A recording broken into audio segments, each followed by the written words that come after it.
In my previous life, I was swept away by a flood while trying to protect my sister. Years later, when we reunited, my parents forced me to take the blame for her. I died in prison, full of resentment, witnessing their wicked deeds. If I must die, as long as Chan is safe, it's alright. When I opened my eyes again, I had returned to the day of the flood. I pried my sister's fingers off one by one, smiling unrestrainedly. Hold your breath, sister is letting go now. The day after I learned that I was the tortured female protagonist, I was reborn. Sister, hold on to me, I don't want to die. In the midst of the storm, Lu Qianqian clung desperately to my hand, leaving trails of blood on my skin. My body shivered, and I suddenly realized I was no longer a spirit. I had truly been reborn on the day my twin sister Lu Qianqian disappeared. Before I could rejoice, the wooden stake beneath us started to crack. We were trapped here. The rain continued to pour. The stream flowed like a waterfall, and the stake was about to give way. In my past life, in an attempt to save Lu Qianqian, I pulled her onto the stake too, but the first thing she did was push me into the water. Sister, this stake is too thin, it can't hold both of us, so, could you be generous and let me have it? Before I could recover from my shock, I was swept away by the raging currents. When I awoke, I had hit my head in the torrent and spent my days dazed in a secluded mountain village.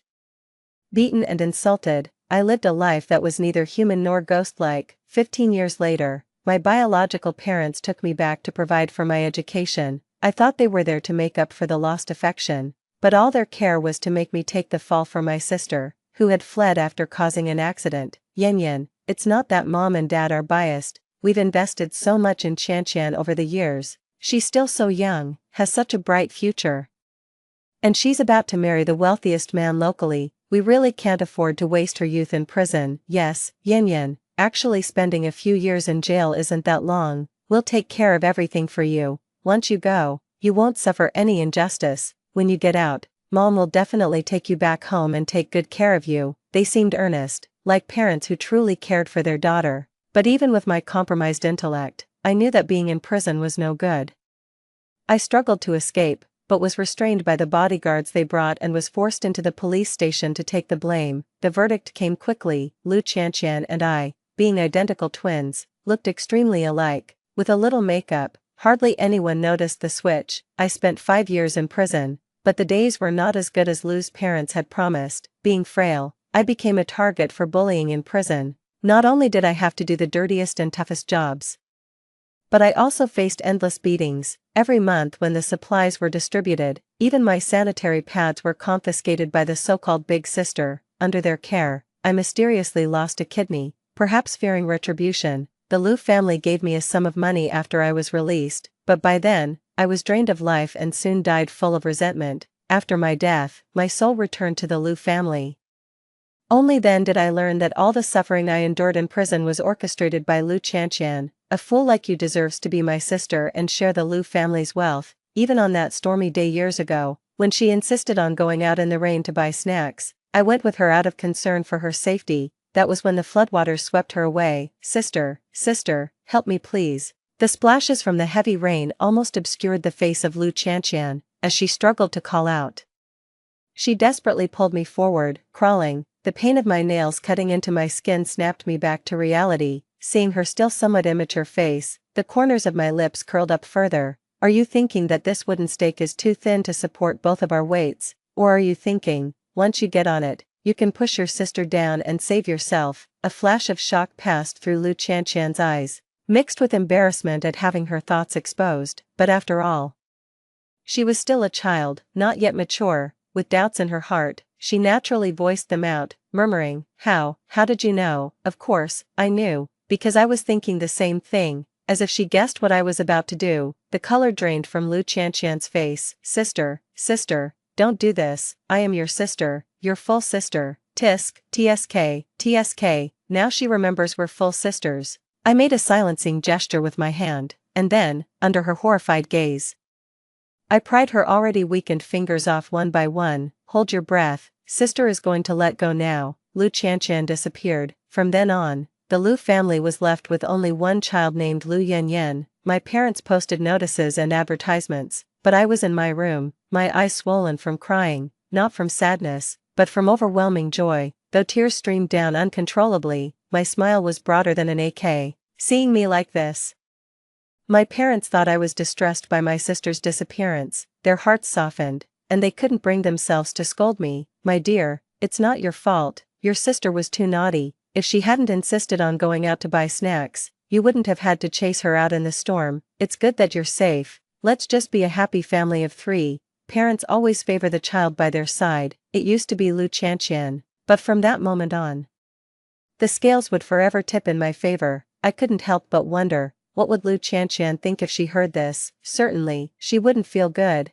As for why I'm so sure she'll come back, that's because, after I died, a voice in my head told me that my sister and I are the protagonists of two different novels. She holds the script of an uplifting female lead, who, despite early hardships, will have a smooth life after turning 20. So, at the latest, in 15 years, Lu Chanqian will definitely be found by the Lu family. As for me, I'm the main character in a family drama novel, holding a dark lotus persona but ultimately unable to resist the plot's direction, forced to endure physical and emotional torment, and finally using my death to punish the Lu family. But what good does that do? They continue to live well without a scratch. How could that be considered repentance? Fortunately, heaven has given me another chance to be reborn. This time, I won't be naive or foolishly manipulated. Those who hurt me will definitely pay the price they deserve. I laid out a piece of white paper and analyzed my situation in detail. In this life, my advantage lies in being physically healthy and mentally clear, and having been reborn once, I am familiar with the plot and can take some early advantages. My disadvantages lie in areas like perspectives and knowledge, things I never touched in my past life. So, the next step is naturally using these 15 years to fill in the gaps and ensure Lu Chanqian can never catch up to me again. However, this requires strong financial support. I searched through the information in my mind and vaguely recalled from a previous life. There was a peddler who came to our village to collect chicken feathers. He said that in the south there was a minimum guarantee, exchanging chicken feathers for sugar. One could even get a large villa. It was only later that I realized, this was the time of economic reform and opening up. Many people stood at this turning point and made a fortune. Calculating the years, now is the perfect time to start a business. Thus, I subtly hinted this information to my parents, telling them that a classmate's parents were in the South, making at least 30,000 a month. These two, one driven by status and the other by greed, wouldn't have tried to keep Lu Chanqian marrying into a wealthy family by pushing me into prison, using every effort at their disposal. After discussing all night, the next day they stopped searching for Lu Chanqian and took me south to trade in mobile phones. Let's set aside the matter with our daughter for now. If we miss this chance to make money, we might never get rich again. On the rumbling train, the whistle sounded long and lingering. Vast wheat fields hurried past before my eyes. I leaned on my palm, listening to their loud scheming, and couldn't help but laugh out loud. How tiring it is to make money oneself. It's much more satisfying to have your enemies work hard to support you. I just wonder what expression Lu Chanqian would have, after going through so much trouble to find her way home, only to discover that her family had long since disappeared. Since she was young, she had a tendency to get lost, but no matter how many times she wandered off, she would be returned home by kind-hearted people within at most half a month. But this time, I moved the home away. "My dear sister, how will you come back now?" In the warm sunshine, I lazily stretched. 15 years of good times. Let me, Lu Yanyan, enjoy them. Several years later, under my guidance, my parents successfully started their own business. They treated me as a lucky star, showering me with more affection and even transferred 10% of the company shares into my name. This was not because they loved me so much, but because they believed that I could bring them greater profits. By the age of 12, I had become a well-known little rich girl, attended to by personal staff wherever I went, but it still wasn't enough. I had to prepare for Lu Chanqian's return in 8 years. I quietly returned to Qin City and found Tan Jiahe being whipped by his uncle, shirtless. "My money and your aunt's isn't blown by the wind. You loaf around here, eat for free, and don't even work hard. I let you read books, I let you not feed the pigs properly." Yet clearly, Tan Jiahe was only 10 years old. A man's son was munching on a steaming hot sweet corn, continuously egging his dad on to keep hitting. Yet the young boy endured silently, his stubborn back straight and firm, showing no sign of weakness. This was the second time I saw him. The last time was at my grave. After being released from prison, knowing I was beyond help, I donated all the money from my parents to children who couldn't afford school. Tanjiahe was the only one among these children who came to the cemetery to mourn me. At that time, he had succeeded in his endeavors, while I had been trapped at the tombstone for 10 years. It was the small daisies he brought that freed my spirit, allowing me to live another life. In the end, I spent 5,000 yuan to sever his ties with his aunt's family. When the money was handed over, the disbelief in the young boy's eyes turned into shimmering tears. Despite being 2 years younger, he was much shorter than me. I bent down and reached out my hand to him. "Would you like to come with me?" The boy didn't hesitate. "Yes, it's going to be tough. I'm not afraid." Such a firm gaze. It had been a long time since I had seen him. I took off my coat and draped it over his frail body, then led him to the car. Behind us, my greedy uncle's family was still counting money. They didn't know that the money was sequentially numbered, and that I had bought it at a high price from a thief. Soon, they would be imprisoned for a few years on charges of theft. I held Tanjiahe's hand as we got into the car. The young boy was initially timid, worried about staining the seats with the dirt on his clothes. "You're coming home with me as a younger brother. If you aspire to rise above, don't ever feel inferior deep down," I told him. The boy's demeanor changed, and he confidently stepped into the car. Just as the car door closed, a sudden shout came from behind. "Sister, is that you?" It was your mom. I felt a headache coming on. Has her dramatic flair become so strong that we could encounter her like this? The butler, noticing the striking resemblance between Lu Qianqian and me, murmured, "Miss, is this?" However, before I could speak, Tanjiahe's cold gaze swept over, and he spoke first. "Don't ask about things that aren't your concern." "Well, he's quite the quick learner." Pleased, I smiled faintly. "The young master has spoken. You know what to do when we get back." After a moment's thought, the butler pressed the accelerator and sped off. "Miss, rest assured, I saw nothing." Behind us, Lu Qianqian had caught up, but just as she leaned on the car door, mud splashed by the wheels covered her. She lost her balance and face planted into the snow, trying to catch up. Her overly large shoes caused her to frequently fall. I couldn't help but laugh. Only when her ridiculous figure completely disappeared from view did I turn away. Tanjiahe was staring at me intently. His hands were clenched into fists, and veins were visible under his pale skin. I asked him what was wrong. After a long silence, he finally said, "I won't let you regret buying me." In the warm breeze of the car, the young boy spoke deliberately. "Silly boy, of course, I won't regret it, because I knew that in just 5 years, you would become the most outstanding strategist in Qin City, and also the sharpest dagger I wield against the Lu family." 8 years flew by. On my 20th birthday, Lu Qianqian disguised as a waitress and sneaked into the venue. Amid the superficial small talk of the crowd, she suddenly knelt before my parents. My mother was startled and exclaimed, "Where did this lunatic come from?" Tears slowly streamed down Lu Qianqian's face. "Mom, Dad, don't you recognize me? I'm Qianqian." She clung desperately to my mother's skirt hem, her face filled with disbelief. In her previous life, she was a delicate young lady. This time, however, due to constant exposure to the elements, both her hands were rough and worn, like frostbite scars that had recurred without proper treatment. A look of disgust flashed across my mother's eyes. That look was identical to the one she had given me in a remote village in her previous life. Children are acutely aware of their parents' subtle emotions. Lu Qianqian stiffened as if stung, instinctively shrinking back. Whispers started among the crowd. Could it be that the Lu family has an illegitimate daughter? She does look a bit like Miss Lu. Are you blind? This waitress is dark and thin. How can you see any resemblance? Perhaps due to malnutrition. In this life, Lu Qianqian hadn't developed the curvaceous figure of her past. Her skin was deeply tanned, and she had a physique like a bean sprout. Watching quietly from the second floor, Tanjiahe appeared just in time and whispered, "The surveillance has been taken care of. No one will know we let her in." I responded softly with a took his hand, and went downstairs. As we approached, my father's face was already stern. He had the servants take Lu Qianqian away first. Probably because he recognized her. That was originally the best way to handle it, but Lu Qianqian was not appreciative. "I don't want this." Suddenly, she screamed in the crowd, pushing over a massive champagne tower. "I've suffered for over a decade outside, and now that I've finally come back, why won't you recognize me?" She wanted to cause a scene to force the Lu family to acknowledge her identity publicly. But she didn't realize that a rich person's gathering isn't just a party.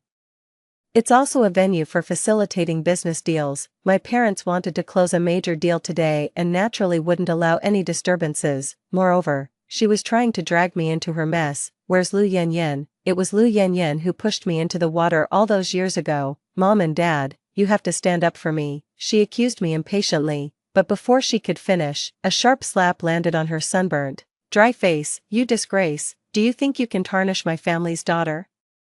I must say, the old man reacted quite swiftly. In today's setting, an insult to me was a direct affront to them. Insulting me was like slapping their own faces. So, without my needing to act, my father naturally intervened. Seeing the situation had escalated enough, I pushed through the crowd and helped the stunned Lu Chantian to her feet. Bending down to dust her off, I whispered in her ear, "Do you think our parents would believe you? A crude girl from the countryside. How could you ever be more important than a daughter they meticulously raised?" I returned her words from another life back to her exactly as she had said them. Lu Chantian shuddered all over, reminded of the vast difference between our current statuses. Like a deflated chick, she was dragged out of the venue by security called by Tan Jiahe. My parents looked displeased, and I consoled them a bit before queuing up a string quartet performance I had prepared earlier. The party quickly returned to its lively state. Everyone praised my kindness and propriety. A few aunts even affectionately asked if I was engaged yet. In these circles, gossip and scandals are merely conversation starters. Interests are the eternal rulers. I responded to each in kind, presenting myself as the perfect lady of the house. Afterward, I took my parents to a suite to rest. My mother patted the back of my hand and sighed softly. Lucky for us to have Yen Yen, born on the same day.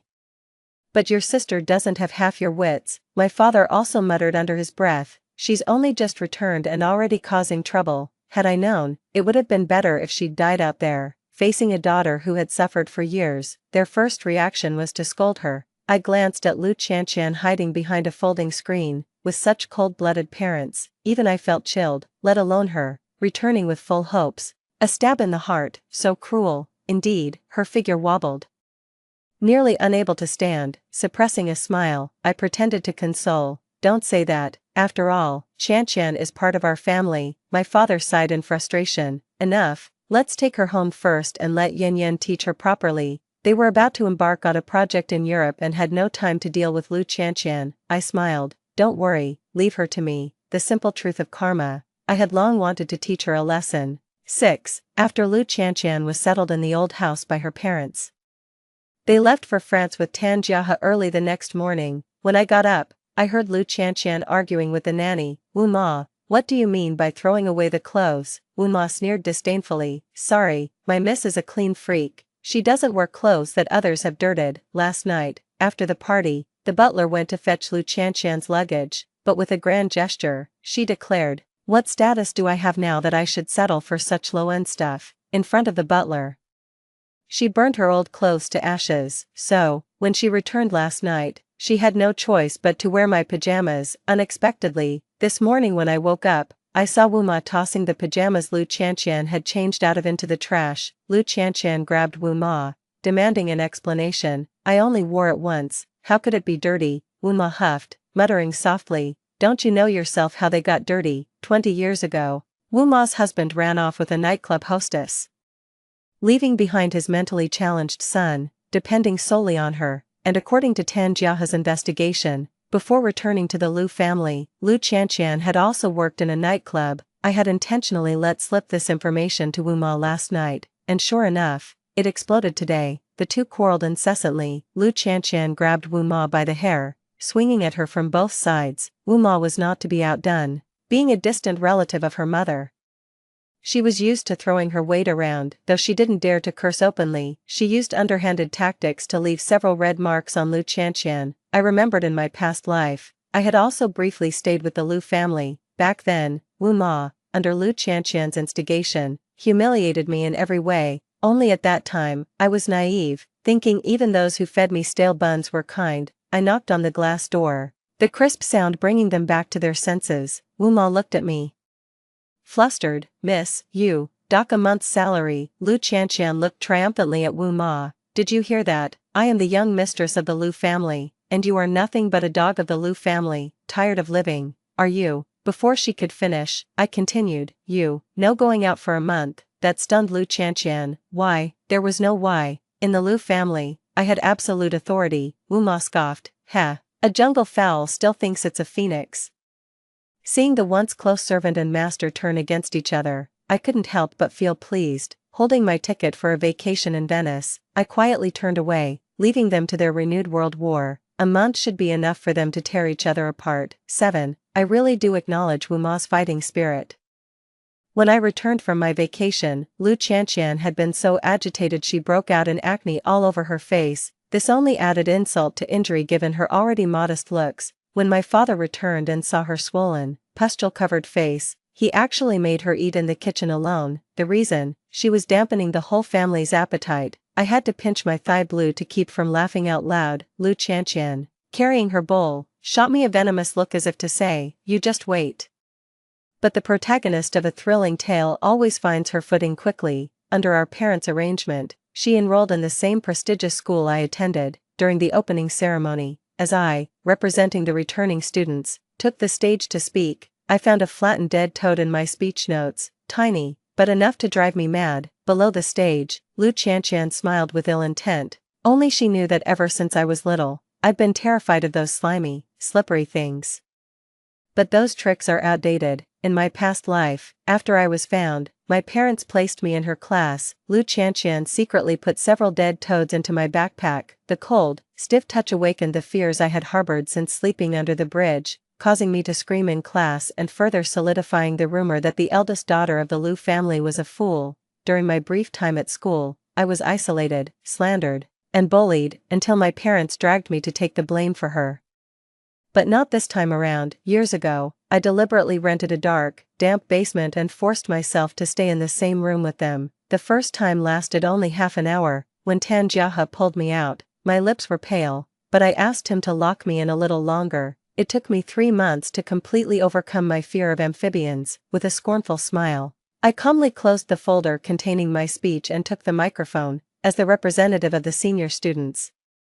I hope everyone understands, swearing cleanses your mouth, revenge taken at the moment keeps one's standards high. As soon as I finished speaking, I rushed toward Lu Qianqian below the stage with lightning speed. Before she could react, I grabbed her jaw with one hand and stuffed the dead toad into her mouth. Lu Qianqian's eyes widened in shock as she covered her neck and retched, "What did you feed me?" I glanced at her. "Of course, it's what you put in the speech."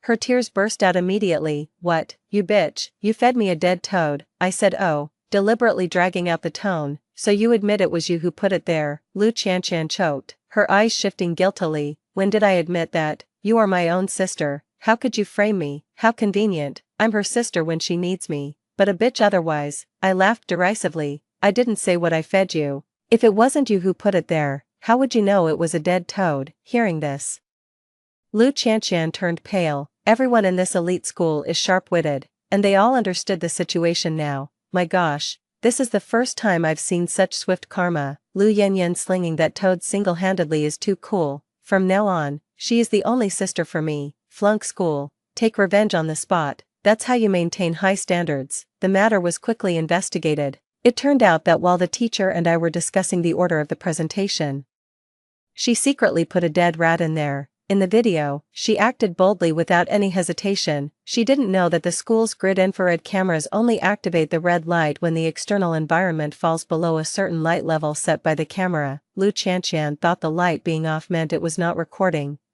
A bit smart but not much. The principal immediately reprimanded her severely, and I, for embodying the school's aggressive educational philosophy, was publicly praised.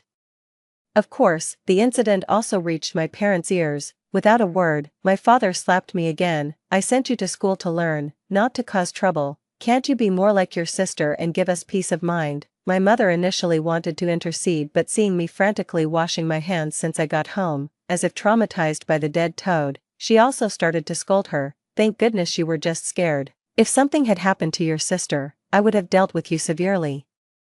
At the last banquet, several industry leaders hinted at arranging a business marriage with their sons. At times like these, of course, my parents would prioritize my well-being. That evening, Lu Qianqian was punished to stand facing the wall and reflect on her mistakes. One evening, as I went out to use the restroom, she was still there, wiping tears against the wall. I couldn't even be bothered to look at her. Yet I couldn't resist taunting her. "Why bother me when you're already in trouble?"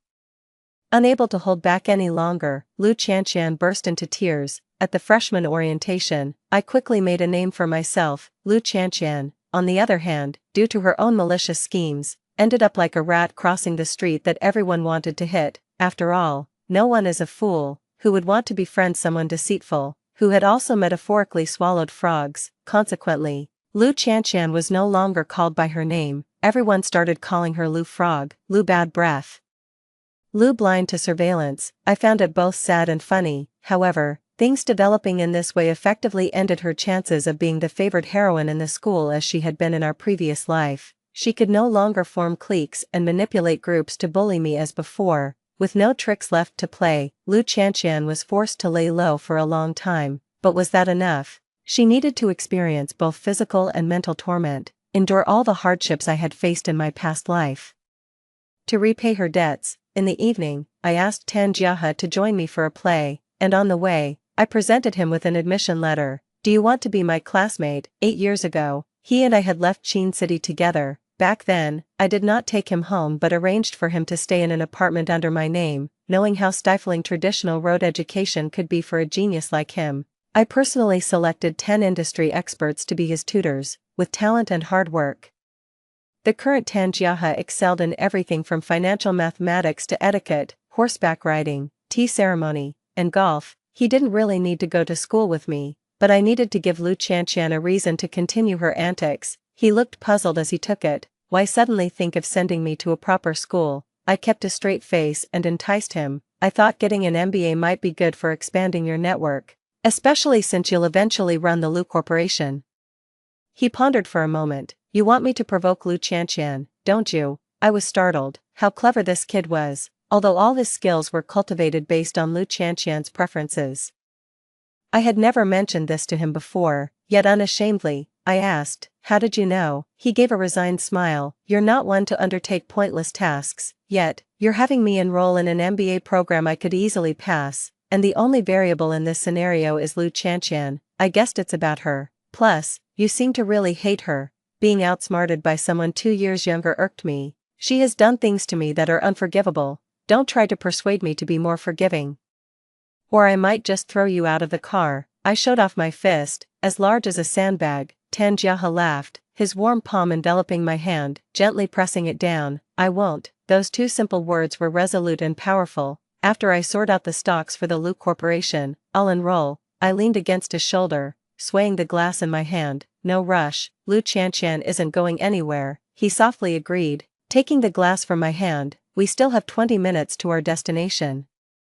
Get some more sleep. Alright. I obediently closed my eyes. After some time, Tan Jiahe slightly tilted his head back, finishing the remaining liquor in one gulp where my lips had touched. He then lowered his head, lost in thought. He thought I was asleep, but I wasn't. With my eyes slightly narrowed, I watched as a blush crept up his ears and then slowly faded away. I smiled like a fox that had caught a rabbit. Indeed, when the teacher introduced the transfer student Tan Jiahe, Lu Chanqian's eyes lit up. She couldn't hide the admiration in her eyes. Her entire being was like the thawing spring waters of March, rippling with excitement. She sent love letters and chocolates in turns and even offered a hefty sum for Tan Jiahe to be her boyfriend for a few months. When he didn't agree, she followed him to the restaurant. What would you like to eat? My dad is really rich. I can treat you to anything you want. Seeing her monopolize the seat, Tan Jiahe furrowed his brows.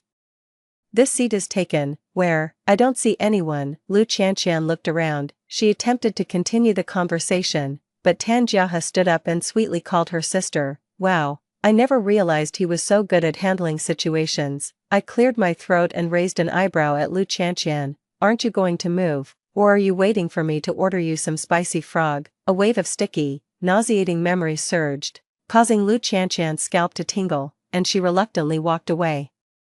Over the next few days, Tan Jiahe kept calling me sister and followed me around. Lu Chanqian watched all this, grinding her teeth in frustration. In this life, all of Lu Chanqian's parents, friends, and loved ones were revolving around me. Given her temperament, it was no surprise she was going crazy. Several times, she wanted to lock me in the bathroom to vent her frustration, just like she had in a previous life. But I had been practicing Sanzhou for 15 years.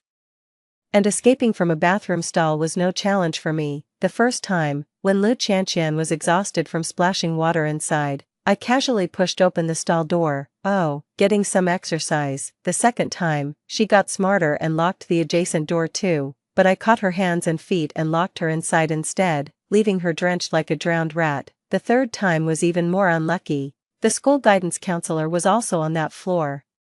It's often said that a person is most vulnerable when using the restroom. The counselor, pants not even pulled up, caught Lu Qianqian by the hair and immediately called her father. But her father was too busy dealing with a hostile takeover of his stocks to care about her. Her mother couldn't be bothered either. Half a month ago, while Tan Jiahe and I were shopping, I saw her father with another woman entering a hotel and casually took a photo and sent it to her mother, who was now busy catching him in the act. Thus, it was the housekeeper who came to the school. I fanned the flames on the side. Every time there's a parent-teacher meeting, my parents fight over who gets to come. Why don't yours want to show up for you? Lu Qianqian bit her lip hard. Didn't you hear what the housekeeper said? They're just busy. Oh, she actually believed that. I suddenly remembered a recording I had saved from years ago and played it from my phone. It was a perfect imitation of my mother's voice from back then. My dear, don't blame yourself. It was your sister being too naughty. If she hadn't insisted on going out to buy snacks, you wouldn't have had to chase after her in the storm. It's good that you're safe. Let's live well. Just the three of us. The recording ended. I smiled subtly. Did you hear that? We are the family of three. Your parents don't really care about you. Hearing this, the hope in Lu Qianqian's eyes dimmed bit by bit. In this life, she never received higher education, and her perspective and knowledge remained unexpanded. Such a person is easily swayed by emotions, overlooking the factual truth. As expected, she shouted "I hate you" and stormed out of the guidance office, plunging into the rain without looking back, without a second thought about the authenticity of the recording. Well, hate if she must. If you don't hate me, where would my pleasure for revenge come from? Lu Qianqian hadn't been to school for several days. Little did I expect, her absence was all part of a grand scheme against me. I synchronized her purchase records and was surprised to find she ordered an aphrodisiac hallucinogen. I thought she was aiming for revenge against me and was ready to turn her plan against her. To my surprise, her target was Tan Jiahe. That day, as I was busy acquiring shares from shareholders, Tan Jiahe suddenly called me. A car has been following me, and I've started to feel feverish. I'll need to stop driving in 10 minutes. He hesitated, then added, it seems like that kind of drug. I immediately knew who was following him. Without wasting a moment, I checked his driving route. There's a garage under my name about 7 or 8 minutes drive from you. Go there, leave the car, and I'll have someone take you to the hospital. A restrained groan came through the phone before it hung up. I asked a friend at the garage to take Tan Jiahe to the hospital. When I arrived at Lu Qianqian's room, I found the remains of the hallucinogen under the dressing table. That packaging looked eerily familiar. In my past life, Lu Qianqian had used the same trick on me. Back then, my judgment was clouded, and she tricked me into drinking a beverage laced with the hallucinogen. When I woke up, I found myself in an unknown suburban area. Wu Xiaohai, the foolish son of Wu Ma, was on top of me. Nearly deranged, that night, the storm raged, the dark night and the crimson intertwined into a distressing backdrop in my memories. Cries and calls for help violently pounded my swollen eardrums. I tried to call for help, but Wu Xiaohai, prone to violence, broke my fingers one by one. Desperate, I prayed for my parents to rescue me. But until dawn, my phone lay quietly in the nearby bushes. They never cared about my disappearance. After venting, Wu Xiaohai casually disposed of my body. Only an unknown elderly woman covered my exposed body with a mat. She called the police, but the Lu family, fearing a scandal would affect the stock market, insisted on keeping my death a secret. Then the truth was buried under the yellow soil, with no echoes around. Holding the vial of the hallucinogen, my heart trembled fiercely. Brilliant. Absolutely brilliant. I had waited over a decade for this moment. Just then, Wu Ma passed by. Curious, miss, what are you looking for in the second young lady's room? Do you need help? I paused, and a smile slowly spread across my lips. No need, Wu Ma, your son lives near Luha. Right. An hour later, standing outside Wu Xiaohai's house, I received a call from Tan Jiahe. I'm okay now. Coming to see you. I calmed him down. Rest well. I'll come to see you soon. Suddenly, indescribable sound spilled from the room, making Tan Jiahe instantly tense. Where are you? Are you in danger? He even started to get out of bed. I quickly told him to lie back down. I'm fine. It's Lu Qianqian. He sighed with relief and finally settled down. I'll wait for you at the hospital." After hanging up, I listened again at the corner of the room. This battle would take a while longer. I handed my camera to my subordinate. "Make sure to capture everything, especially the faces. Lu Qianqian, this time, I won't let you get away." In the hospital, the smell of disinfectant was overwhelming. I peeled an apple leisurely. Tanjiahe looked helpless. "Stop peeling, you're almost down to the core." I looked down and indeed, I had been a bit harsh with the knife. "Then don't eat it." He snatched the nearly core-only apple. "I don't mind," yet he seemed a bit reluctant to look at me. "Fine." I put down the knife and picked up my bag. "Take care of your injury, I'm heading home for a bit."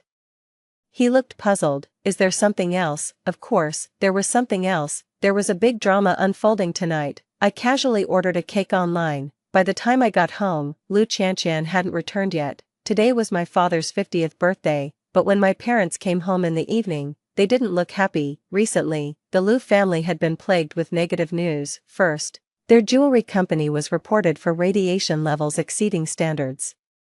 Then there were rumors of my father having an affair. In just 3 months, billions had evaporated from the market value. Everything was fine before. How come ever since my sister returned? During dinner, I feigned contemplation. I repeated to my parents what Lu Qianqian had said in a past life. Triggered by my comment, my mom began to rethink. "Now that you mention it, the day Qianqian came back, she messed up the project we had been struggling to prepare. Since then, the performance of the Lu's business has been declining." Could it be true, as Yan Yan said, that she came back to jinx us? Although my father remained silent, there was anger between his brows. After a long silence, he finally called the housekeeper. "Pack up, have Qianqian move to the house in the suburbs tomorrow." A loud crash was heard, something fell to the ground. I looked towards the sound and saw Lu Qianqian standing at the door. Rain drenched her bangs, breaking into disjointed lines. At her feet lay a shattered piece of cake. Truly the good daughter of my parents. Even in such a state, she was thinking about celebrating her father's birthday. Before she entered the house, she must have carefully protected the cake under her clothes, perhaps thinking that after her dad ate this piece of cake, he would treat her as kindly as before. But would her father appreciate it? I doubt it. Compared to his daughter, he loved money and status more. "Mom, Dad, what are you talking about?" Lu Qianqian trembled as she walked over, incredulous. "I haven't done anything. How could I possibly jinx you?" My father glanced at her with disdain. "Look at you, you don't look at all like a proper lady. Whether it's your fault or not, moving there will spare me the sight and spare me the trouble." My mother wanted to plead for her, but a stern look from my father silenced her. Lu Qianqian, who rarely saw her parents, would now have even less chance to bond with them.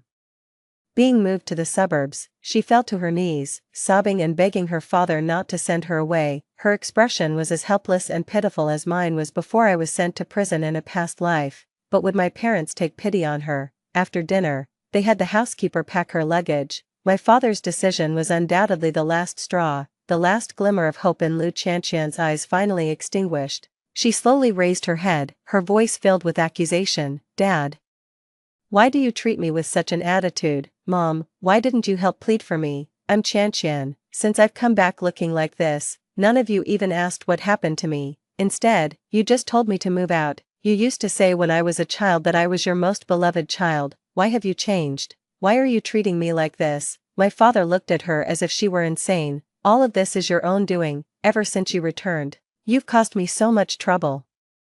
If you were as trouble-free as your sister, would we have sent you away? Who made me what I am today?" Qianqian screamed suddenly, grabbing a dinner knife from the table and pointing it towards our father and mother. I silently stepped back, making room for her battlefield. "It was you, yes, it was you. When I was swept away by the flood, why didn't you look for me? I waited for you in Qingqing for so long. Why didn't you come to find me? I became like this because of you. In fact, after our parents came to Guangshan, they had people look for her for a year, but I had bribed the private detective they hired through Tanjiahe. So, every time the result was, 'Sorry, we haven't found her yet.' Are you out of your mind?" Father was enraged by her actions and stood up to hit her, but Qianqian was on the verge of collapse. Seeing father lashing out, she suddenly laughed maniacally, waving the knife. Father couldn't dodge in time and received a large gash on his abdomen. Next, she turned the knife towards our mother. "She's gone mad, she has a mental illness, someone come and take her away." Mother didn't even care about father lying on the ground, screaming and hiding behind Wu Ma. a couple are birds of the same forest, who fly separately when disaster strikes. Today, I truly saw that, but Wuma had never seen such a scene before. Her eyes rolled back, and she fainted. Qianqian continued to advance. Mother, terrified out of her wits, kept dodging around a pillar.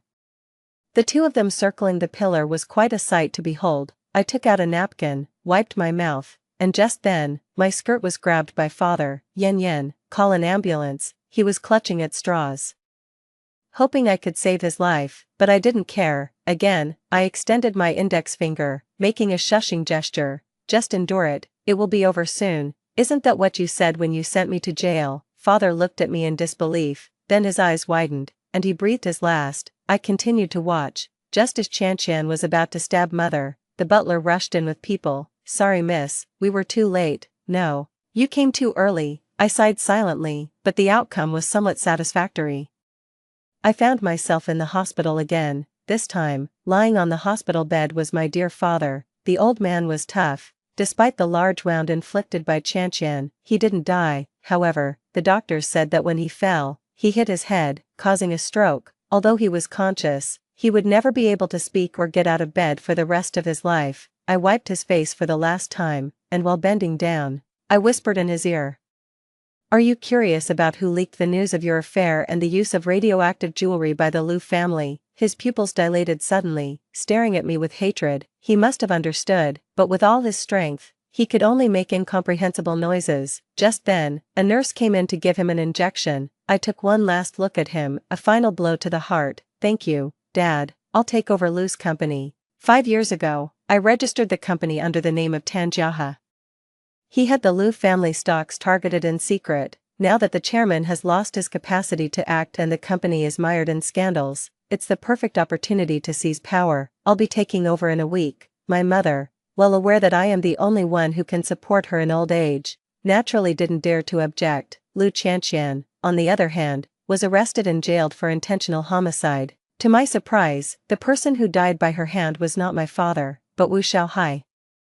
The police said that after the deed, she pretended to cook for Wu Xiaohai, and while he was off guard, she knocked him out with an ashtray. Unsatisfied, she struck him over 20 times in total, until Wu Xiaohai was a bloody, indistinct mess, motionless. Upon hearing this, I immediately had Tan Jiahe step in to hire Wu's mother to care for my paralyzed father at the hospital. Wu's mother, known for her bad temper, used to slap people around when she was tasked with taking care of me after my release from prison in my previous life when I lost a kidney. Now, with her son killed by Liu Qianqian's own hands, her feelings towards the murderer's father would certainly not be pleasant. It takes a villain to grind another villain. Once everything had settled down, I visited Liu Qianqian in prison. In just 1 month, she had become considerably haggard. Her lips were cracked, her hair dry and yellow, her dark circles larger than her eye bags. I was too busy taking over the company to attend to her. Presumably, Tan Jiahe had already made arrangements for her to be well taken care of inside. In our past life, it was the same, one inside, one outside, only this time, the one inside was her. I laid out the photos on the table.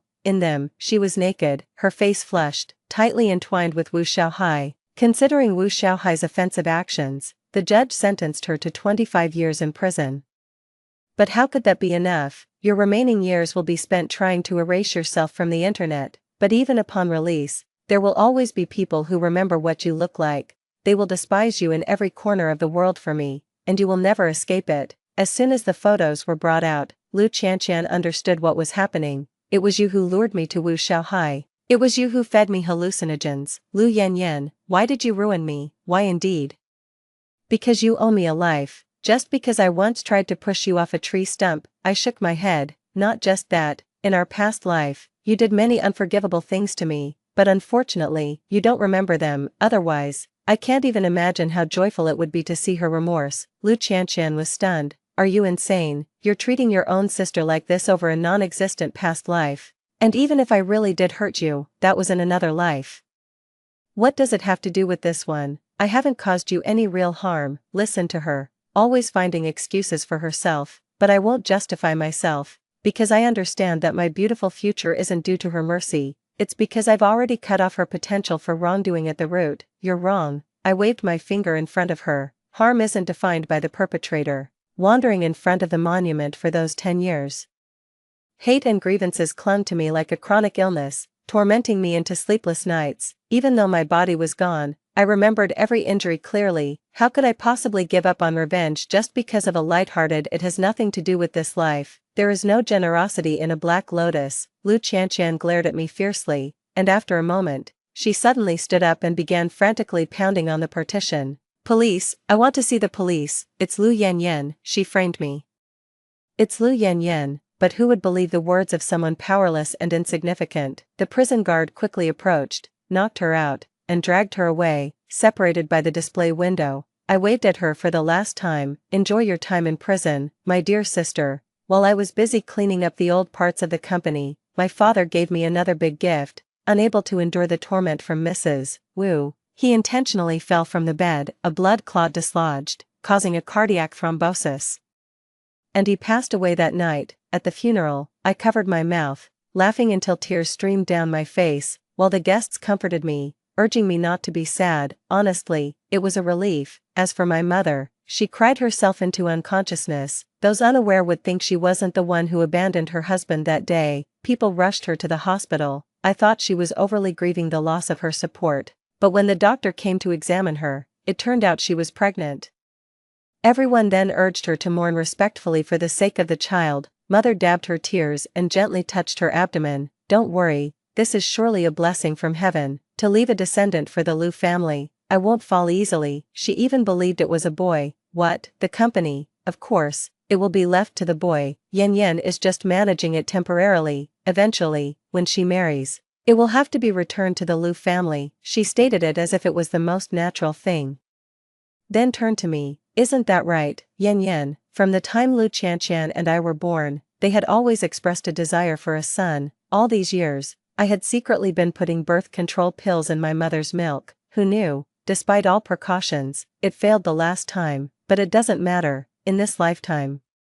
None of you can escape." I nodded without a word, finished the funeral, and gave Tan Jiahe a signal. That afternoon, a medical report about my mother was placed on my desk. I guessed right. She had developed acute renal failure, because in a previous life, as I was being taken away by the doctor for a kidney removal, I vaguely heard them gossiping. "She's so cruel, not even sparing her own flesh and blood." I had suspected that my parents were looking for a kidney source, but had no proof until 2 years ago when my mother started showing early symptoms of kidney disease. It seems the heir of Lu Corporation was never meant to be. The next day, when I handed my mother an exaggerated medical report, she was completely stunned. "How long can I live then?" I sighed regretfully. The doctor said, "With dialysis, maybe 10 years. She collapsed to the ground, murmuring, "I'm still so young. How can it only be 10 years, but if you get a transplant, maybe it could be longer." Mother brightened up. "Right, a transplant, who could donate a kidney to me?" Saying this, she turned her eager eyes towards me. "Let's go get a matching test now." "A matching test? You think you're worthy?" Suppressing my disdain, I gently patted the back of her hand. "Mom, I would of course be willing to donate a kidney for you,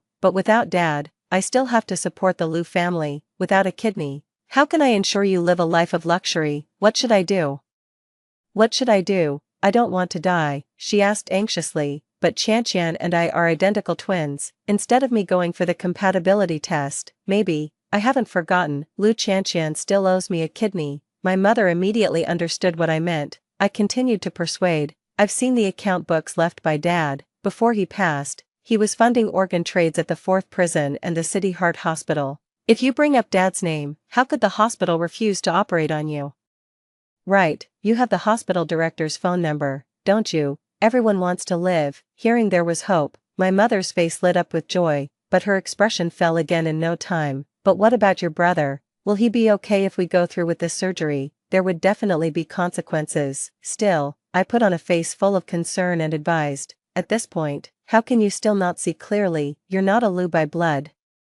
Faced with choosing between the heir of the Lu family and your own life, how can you even hesitate?" No more needed to be said. My mother, racked with worry, took a long while before she finally made up her mind, touching her belly and whispering an apology. "So-called familial love, that's all there is to it," I sneered, stood up, and pulled open the curtains to find it was already evening. Indeed, the sunset is endlessly beautiful. Look at this glow, how bright and beautiful. Shortly after Tanjiaha sent an anonymous email to various prosecutors' offices and media outlets. It not only exposed the organ trade between the hospital and the prison but also included a list of involved personnel, with a complete chain of evidence. It quickly drew attention from all sectors of society. The doctors, hearing the rumors, were just about to transplant the kidney into my mother, fearful of being exposed. They fled without caring for the still bleeding patient. By the time the police arrived, my mother was already on her last breath. She passed away before the ambulance could arrive. Of course, Lu Qianqian was not much better off.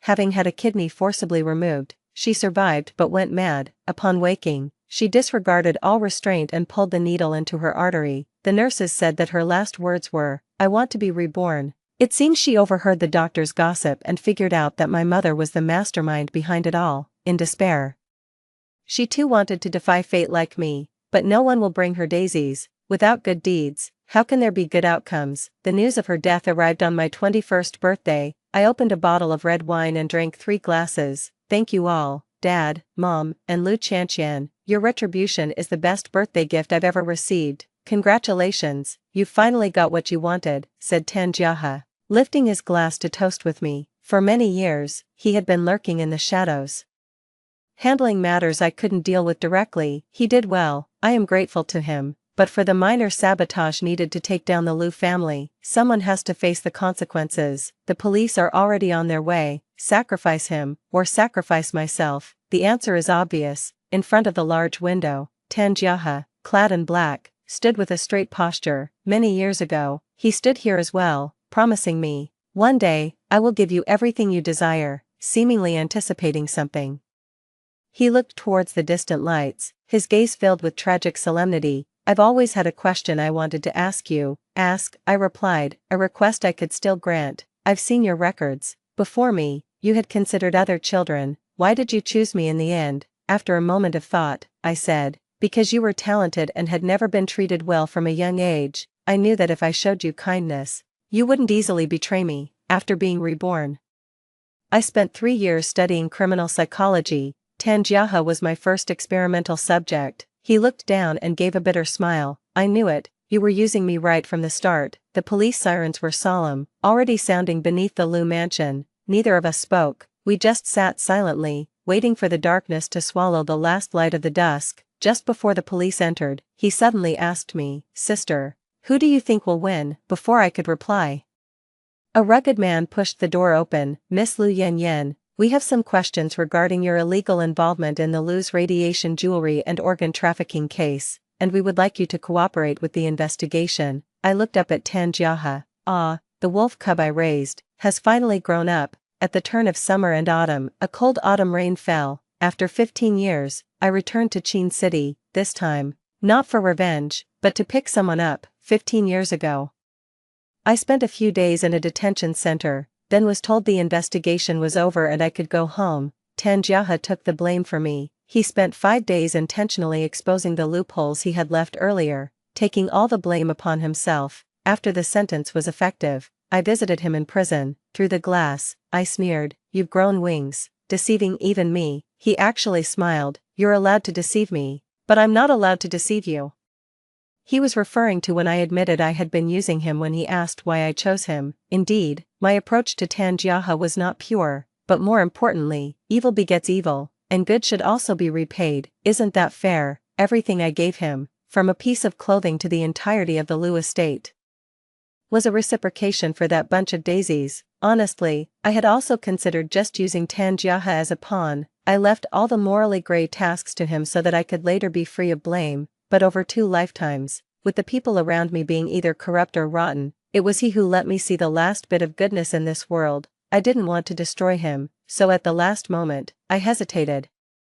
I planned to take the blame after my revenge and hand over the Lu estate to Tanjiaha as my final gesture, but Tanjiaha was too clever. He calculated all the loopholes just right, and I didn't even have a chance to overturn the case. I lost, thoroughly. I'm honored. My heart trembled. "What?" he continued. "No matter why you chose me, I'm honored and have no regrets." I suddenly remembered the day I brought him home. "Would you like to come with me?" "I would. It's going to be very hard." "I'm not afraid." He kept his promise. Sooner or later, one day, I will give you everything you desire, I will give you everything you want, he said as tears dripped onto my legs. When I had a kidney removed years ago, I didn't shed a single tear. Tanjaha raised his hand and gently wiped the tears from my face on the glass, but it was all in vain. Don't cry, I can't hold you. It was the first time he admitted anything. Yet it seemed like he admitted nothing. I couldn't hold back any longer. Why? When it was clearly me, he stopped me mid-sentence, tears surprisingly welling up in his eyes. Remember, everything I've done has nothing to do with you. After today, don't come again. He looked deeply into my eyes, then he turned around, and I didn't see him again for 15 years. My thoughts were pulled back, the gate opened, and a familiar figure emerged. I waved at him, under the black umbrella. Those amber eyes were still bright. I walked slowly towards him, and just 2 steps away, I slapped him across the face, but he took the opportunity to pull me into his embrace. Raindrops hit the umbrella, making a pattering sound. I couldn't hold back any longer and wept bitterly, leaning against his chest. 15 years had passed, and I couldn't resist the ravages of time. Fine lines had appeared at the corners of my eyes. Tanjaha had also become more mature and steady, but when we hugged each other, there was not a trace of strangeness. I missed you a lot, he said first, holding me with one hand and the umbrella with the other. Going to prison had apparently improved his way with words. I laughed, hugging him even tighter. Me too, I missed you more than you could imagine. A warm autumn breeze brushed against my neck. All things to me were no longer an absurd silence. We held hands and slowly walked towards the way home. The path ahead might still be full of hardships, but I knew that on this road, someone would always be with me. I was not hesitant, nor was I afraid. Story 2, years after graduation, the high school crush who sat next to me had become a major celebrity. At a class reunion, we met again, but he seemed distant and cold. May I ask who you are? Everyone thought that Pei Wang had forgotten about me. That was until the news of my accidental death reached my best friend, who while sorting through my belongings, stumbled upon love letters Pei Wang had once written to me. Jiang Wei, it's too painful to have a secret crush. I don't want to like you anymore. But further down, there was another line. Never mind, just kidding. That evening, the news of Pei Wang's suicide out of grief made headlines. When I opened my eyes again, I was back at the day of the reunion, facing the indifferent Pei Wang. I tentatively took out my phone and sent him a message. The next second, his special ringtone sounded. Pei Wang, 1, I died on a snowy day. While out seeking inspiration, I got lost in the mountains, trapped by the snow, and died of hypothermia. It was a rather undignified death. Upon receiving the news, my best friend Zhou Yuan rushed over overnight, and was gasping for air from crying so hard when she claimed my body. Jiang Wei, how could you just leave me behind like this? Even if Pei Wang has forgotten you, you still have me. My soul floated in midair, awkwardly digging my toes into the ground. If I hadn't already been thoroughly chilled, I would have rushed over to cover her mouth. This girl, even after being told it was an accident, made it sound like I had died of a broken heart.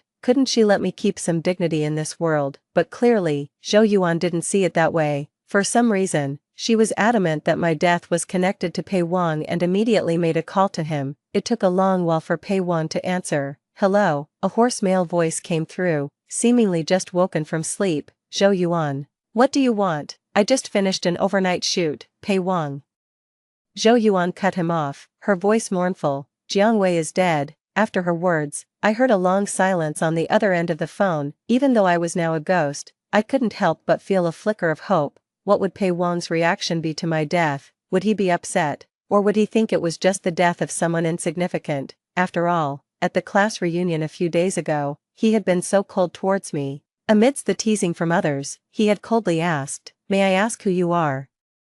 When he spoke, the air around seemed to freeze. Facing his indifferent gaze, the courage I had mustered before leaving home seemed to vanish into thin air. All I managed to mutter was, "No, it's nothing." Then I lowered my eyes and didn't dare to look up again. Actually, it wasn't incomprehensible. He was now a top-tier celebrity, and it had been 6 years since we graduated. It was a good thing he didn't remember me. Otherwise, I always felt like I was letting him down. Pei Wang, didn't you hear me?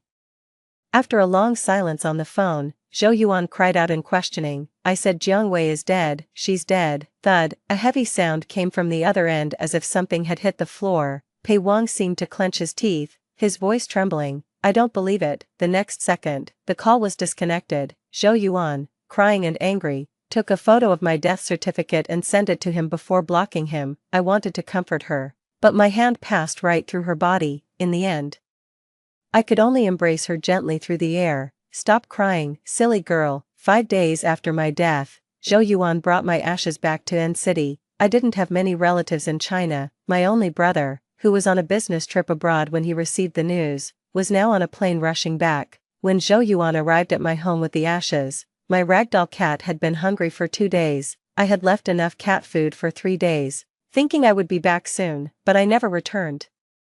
Zhou Yuan used to visit my place often, and the kitten immediately pounced on her when she opened the door, coaxing her for food. Perhaps the scene evoked emotions, and Zhou Yuan almost cried again, after feeding the cat.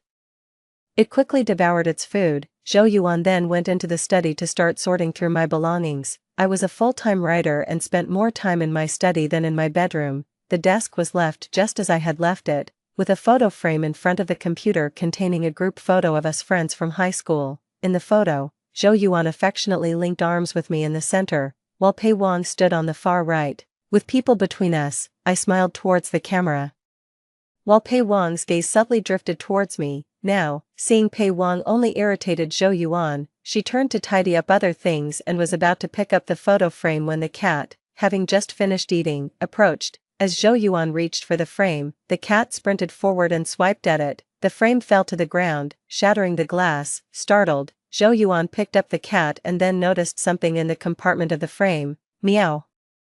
The cat in her arms seemed to realize its mistake and meowed apologetically. Bending down, Zhou Yuan pulled out a letter from the broken frame. Upon opening it, she found a love letter. Not only Zhou Yuan but I too was puzzled. The envelope was yellowed, but the handwriting inside was still sharp. The letter was filled with cryptic yet profound expressions of unrequited love. Jiang Wei, unrequited love is too painful. I don't want to like you anymore. Further down, there was a small line. Never mind, just kidding. Our eyes fell on the signature at the bottom right corner, and both Zhou Yuan and I were stunned. It was signed by Pei Wang, the current top star in the entertainment industry, and the high school desk mate I had secretly loved for many years. I suddenly remembered that this frame was indeed a gift from Pei Wang during our senior year of high school. Over the years, I had moved several times, but this frame had always followed me, sitting beside my computer for many years.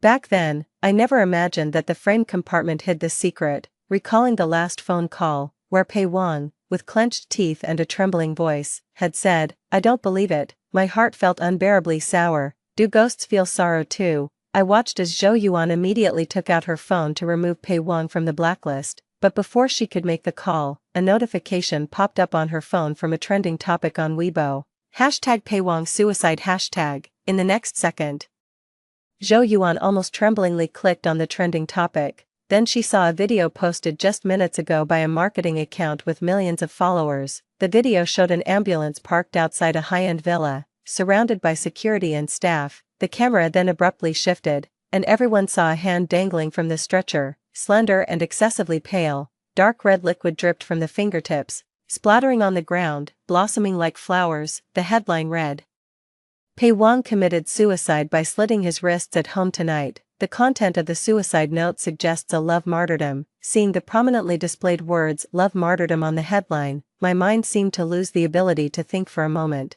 No, it shouldn't be like this. It couldn't be like this. How could he die? How could he possibly die? In that instant, countless memories flashed through my mind. Scenes from the past reappeared like a carousel.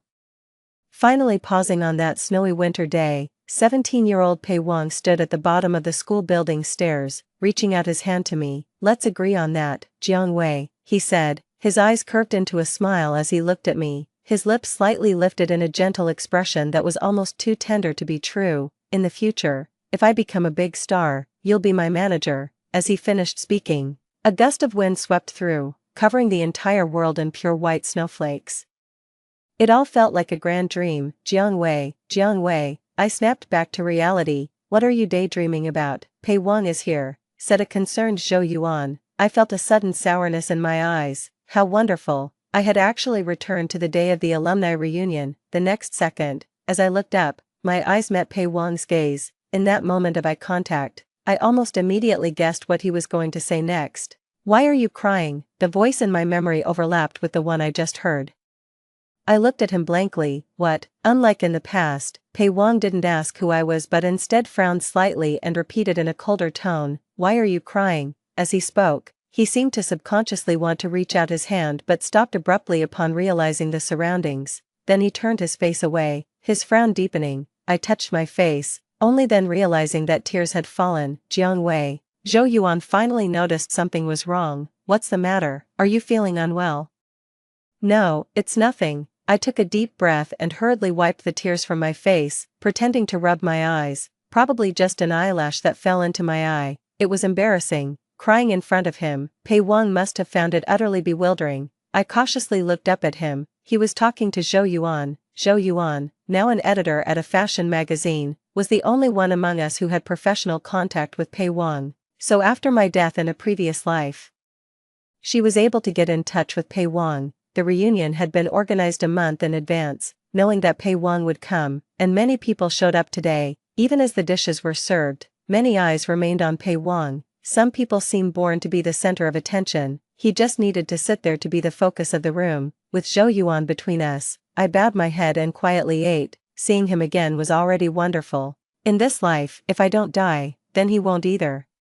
After 3 rounds of drinks, the class monitor came over with a cup of wine, insisting on toasting Pei Wang. "Big star, we thought you wouldn't come, you've really honored us this time," he said. Pei Wang smiled and courteously sipped from the cup. The class monitor's gaze then shifted to Zhou Yuan and me, his brow slightly furrowed. "You are Jiang Wei." As he spoke, the other classmates who were toasting each other also turned to look. "It really is you." Seeing me nod, the class monitor became somewhat excited. "When you suddenly transferred schools during our senior year, we lost touch. I thought you wouldn't come to the reunion. Speaking of which, you were classmates with our big star back then." With those words, I distinctly felt Pei Wang's gaze shift to me following his remark. "Is that so?" I could tell from Pei Wang's tone that he was indifferent, as if my existence barely mattered to him. I've already forgotten. The food in my bowl had grown cold.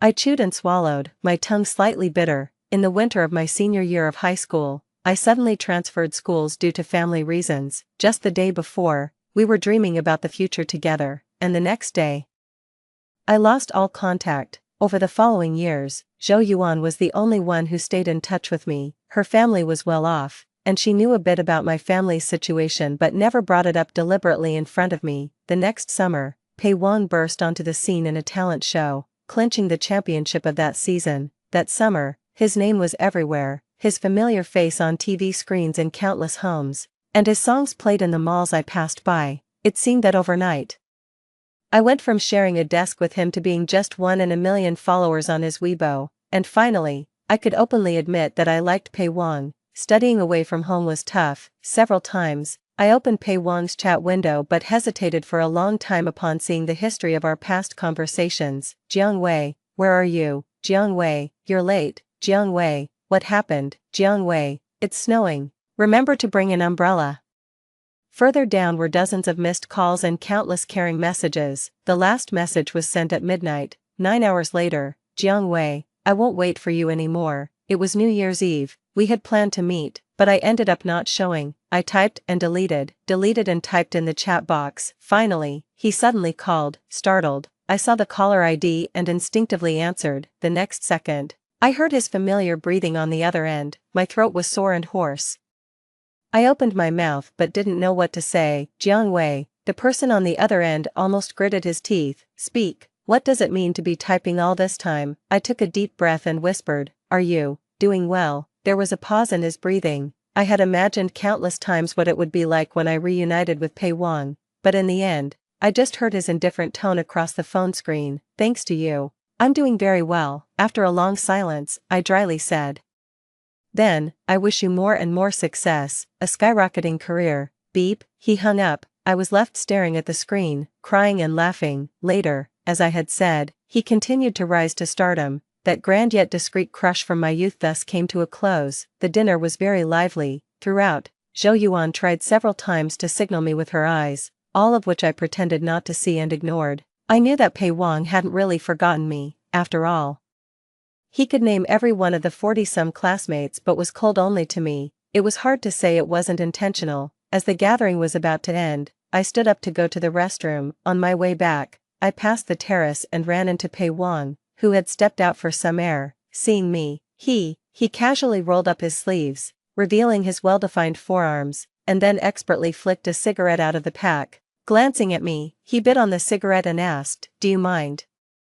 I shook my head. The heating was cranked up in the private room, and I had taken off my coat as soon as I entered, having been outside for a while now. I sneezed from the cold. Just as Pei Wang was about to light his cigarette, he snapped the lighter shut again. I looked at him, puzzled. What's going on? Not smoking anymore, but I must admit, the scene just now where Pei Wang nonchalantly bit on his cigarette and glanced over with a mature charm was something I had never seen in him before. My gaze returned and I rubbed my arms, about to head back to the room when, Jiang Wei, the voice behind me suddenly called my name. I turned around instinctively, then I saw the man who had been indifferent just moments ago now looking at me with frustration. He almost gritted his teeth as he forced out, "Would you never come to see me if I didn't come looking for you?" I was momentarily stunned and blurted out, "But, you were the one who pretended not to know me first, shut up." He glared at me. I immediately looked down. Seeing this, Pei Wang couldn't help but laugh out of irritation. "Jiang Wei, do you even have a conscience? What a thing to say." I wanted to whisper a rebuttal, but then thought better of it and let it be. "You are the superstar, you are always right, Pei Wang." He ruffled his hair in annoyance and then turned and strode back to the room. I hurried after him. When I entered, the dinner was just ending. Zhou Yuan, who had been looking for me, saw Pei Wang and me return together and gave us a knowing look. "Yo, did you two go out to catch up? Did Pei Wang remember you?" I thought about it and nodded. "Remembered in anger counts, right?" Pei Wang snorted coldly beside me. Before the gathering dispersed, the class monitor suggested we form a new group chat for easier coordination of future meetups, since Pei Wang had changed his contact information after becoming famous. The class monitor asked Zhou Yuan to add people to the group. Busy catching up with others, Zhou Yuan casually asked me, "Jiang Wei, can you add Pei Wang's secondary number?" I took out my phone and scrolled through the contacts. I had added both his primary and secondary numbers a long time ago but hadn't been in touch for years and wasn't sure. I tentatively opened the chat window of Pei Wang's secondary number and before he could react, I quickly sent an emoji. The next second, I heard the sound of a notification from the phone beside me. Pei Wang frantically tried to turn off the screen, but I still caught a glimpse of the words special care flashing across it. Pei Wang, me, what to do? Should I pretend I didn't see it? Before I could think of a way to ease the situation for Pei Wang, Zhou Yuan intervened again. "Perfect, Pei Wang, isn't your manager coming to pick you up? You could give Jiang Wei a ride on the way."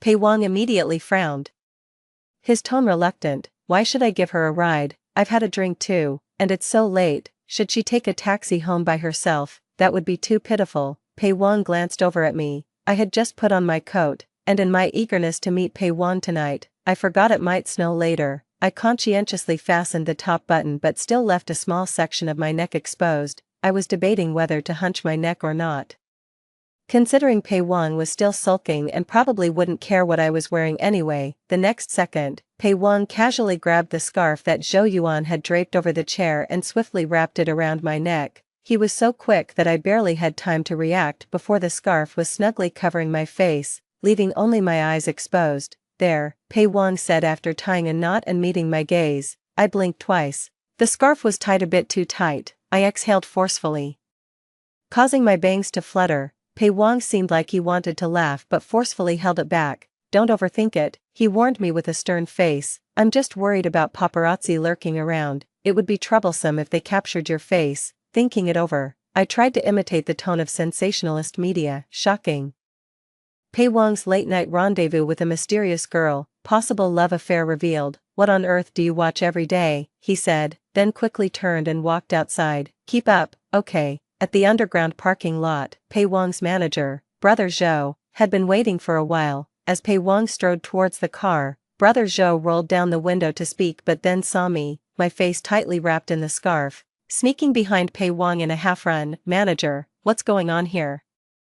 "Just an old classmate, giving a ride along the way," Pei Wang said as he got into the car. I thought about it and then opened the passenger door. On the way back, Brother Zhou tried several times to peer through the tightly wrapped scarf to see my real face but failed each time. He hesitated to speak, again and again. Finally, he asked, aren't you feeling suffocated? The heater in the car is quite strong, I dare not take it off.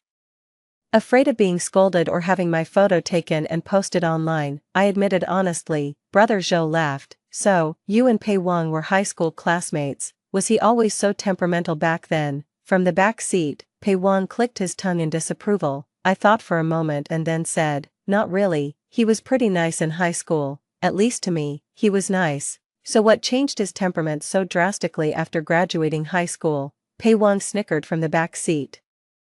I stayed silent, feeling a bit guilty. Even the manager sensed something was off. What's the matter with you, Pei Wang? If you're uncomfortable, just scratch it. Why are you grumbling while I'm chatting with an old friend? Just drop the person off and cut the chatter. Pei Wang's face turned cold again. The manager fell silent and gave me a helpless look. When the car stopped at the entrance of my residential complex, I thanked them and prepared to get out. As soon as I opened the door, the cold air rushed in, with a crystalline chill unfolding at my fingertips. Ah, it's snowing. Cough, cough. From the back seat, Pei Wang suddenly coughed violently. Close the door. Brother Zhou, unsurprised, explained to me. Sorry about that, he had a serious illness before, and he becomes quite fragile in winter. I paused, then softly advised towards the back seat. With the cold weather, you should probably smoke less if your throat feels uncomfortable. Surprised, the manager responded, what smoking? Pei Wang doesn't smoke. How could he dare to smoke as a public figure? If that got out, he'd be crucified. Pei Wang suddenly kicked the front seat and coughed, his face turning beet red. Shut up, he muttered, I can still tease you. With a bang, the car door closed. I stood there, dazed, watching the back of the car as it drove away. After thinking for a moment, I took out my phone and sent a message to Zhou Yuan. Jiang Wei, how do you comfort an angry boy? Zhou Yuan replied quickly. Zhou Yuan, did you make Pei Wang angry? Jiang Wei, not really, he got angry out of embarrassment after exposing himself. Zhou Yuan, what did he expose? The fact that he has a crush on me. I didn't dare to tell Zhou Yuan directly, so I changed the subject. Jiang Wei, I've thought it over and decided not to go on a trip. Not going on a trip for inspiration also means no accidental deaths. It took a while before Zhou Yuan replied. Zhou Yuan, that's perfect, I'll find something for you to do. The next day, I found out what Zhou Yuan meant by finding something to do. Early in the morning, she rushed to my house, asking me to get ready to take the cat out. Pei Wang's current film crew is short of a cat actor, and I happen to know the producer. He posted on social media asking for help last night, and I immediately thought of your little cat and signed you up. Hee. Since Pei Wang is still mad at you, it means he definitely still cares about you. If you hang around him more, maybe he'll cool down after a while. After saying that, she stepped on the gas and dropped me off at the entrance of the film crew. Alright, I have other things to deal with later, I'll come pick you up tonight. Before I could refuse, she had already left me and the cat with the crew members. Meow, the little kitten cuddled in my arms, showing off its clingy nature typical of a ragdoll. What a cute little cat.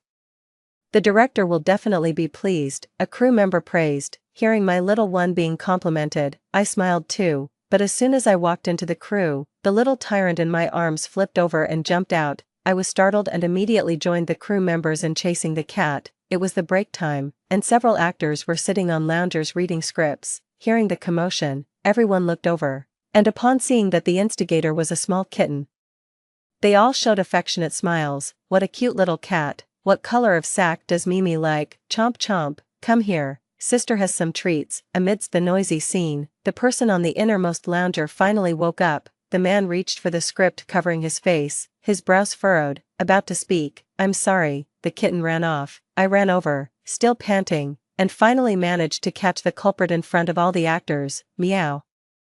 The little guy still thought I was playing with it and wagged its tail, jumping onto the lounger. Unexpectedly, a slender hand immediately grasped its neck. The next second, I met Pei Wang's gaze, and instinctively shouted, baby, don't grab. Thud, the script in Pei Wang's hand fell to the ground. His eyes widened in shock as he looked at me, his ears turning red in an instant. What did you just call me? The atmosphere suddenly turned somewhat ambiguous.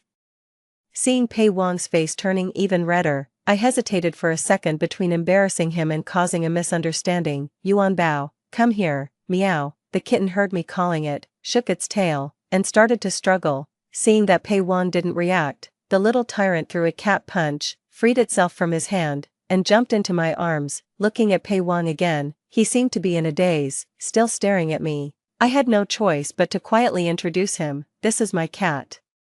Its formal name is Jiang Yuanbao, nickname Baby. Yuanbao blinked its big eyes at the red-faced biped in front of it, its tail waving like a feather duster, and I was thinking about slipping away before Pei Wang could get angry. Well then, if there's nothing else, I'll just as I turned to leave, I was stopped. Jiang Wei. Pei Wang covered his face with his hand. He squeezed out a few words almost forcibly. If it weren't for the people around, I bet he would have exploded the very next second. Don't go. I dared not move again. At that moment, the staff member from earlier finally caught up. Miss Jiang, did you catch the cat? The director wants to see it. I immediately responded, yes, yes, yes, I can't wait to meet the director. After saying that, I walked so fast I didn't dare to look back at Pei Wang. Jiang Yuanbao, the kitten, successfully passed the audition and needed to stay with the crew for a month, playing the male lead's pet cat. When I returned, the break had just ended, and Pei Wang had already gone to shoot. The staff took me around the set, and finally, we went to watch Pei Wang film. Our teacher Pei is really good at acting, you can rest assured with the kitten working with him. I watched Pei Wang, who was filming. The scene was about him reuniting with the female lead after a long separation, facing his childhood sweetheart he hadn't seen for years, displaying a tender smile. In the frame, Pei Wang looked up at the female lead, about to curve his lips into a smile. Then he saw me standing behind the camera. Cut, the director called. Pei Wang's smile is good, but too flirtatious. Let's try that again. Pei Wang. The smile didn't disappear. It just shifted from Pei Wang's face to mine. The director really pays close attention, even to the smallest facial expressions. I found it amusing and continued to watch with the cat in my arms, until a familiar male voice reached my ears. How about it? This guy looks pretty handsome while filming, doesn't he? I turned around, my smile pausing. I just came to visit the set and saw you here, Chi Yan said with a smile, as the assistant director hurried over upon seeing him. Mr. Chi, it's fine, carry on, Chi Yan said. I've arranged for some afternoon tea to be sent over. Thank you, Mr. Chi. The staff members thanked him. Chi Yan just waved his hand. This drama is your investment? I asked him. Yes, the best team, the best script, all set to promote my golden goose, he said, looking very pleased as he watched Pei Wang acting. This guy has the potential to become a movie emperor. Hearing this, I nodded in agreement. Although he came from a talent show, I had to admit that Pei Wang definitely had a knack for acting. But what about you? Chi Yan turned to look at me. What are you doing here? I lifted the cat in my arms and shook it in front of him. The crew needed a cat, so I brought Yuanbao here to earn some money for cat food. Alright, I'll make sure he's well taken care of, he assured. I laughed. So, you're interested in Pei Wang? Seeing that I kept staring at Pei Wang, Chi Yan asked. Yes, I nodded. I like him and want to pursue him. Chi Yan, he looked at me in shock. But it seems he's still mad at me. Looking down, I felt somewhat dejected as I stroked the cat in my arms. Forget it, I'll go back and have my brother increase the investment. Your Highness, do you need me to tie him up and deliver him to your doorstep? I burst out laughing, as Pei Wang finished his scene and eagerly looked around. He couldn't find that familiar figure. Don't look anymore. He left early due to some matters. Chi Yan remarked coolly from the side. President Chi. It was only then that Pei Wang noticed his boss had come to visit the set. You know Jiang Wei, such a lucky guy, Chi Yan mused, eyeing Pei Wang. Even though you're my cash cow, she's the little princess of the Su family, way out of your league. Chi Yan had been childhood friends with Su Qing, so he knew a lot more about the Su family than others might, due to having an older brother as the heir. Chi Yan had grown up relatively freely and was expected to become just another rich second generation without much purpose. However, after graduating from college, Su Qing invested in him to start this entertainment company. Over the years, it had flourished, making stars out of many, including Pei Wang. With Pei Wang's current status in the industry, his word could easily sway many, but Jiang Wei was different. Upon hearing this, Pei Wang frowned slightly. Her surname is Jiang.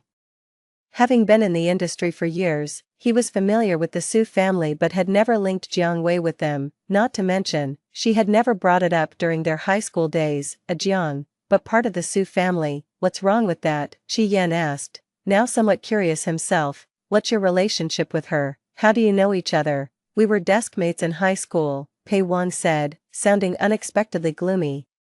She transferred schools suddenly in our senior year and I haven't seen her since. Senior year, huh? Chi Yan thought for a moment, then realized, that was the year Mrs. Su fell ill. That was when she was brought back to the Su family. Hearing this, Pei Wang looked sharply at him. What did you say? This involves personal family matters, so it's not really appropriate for me to discuss it directly with you. Chi Yan patted his shoulder. Just know that she's now with the Su family.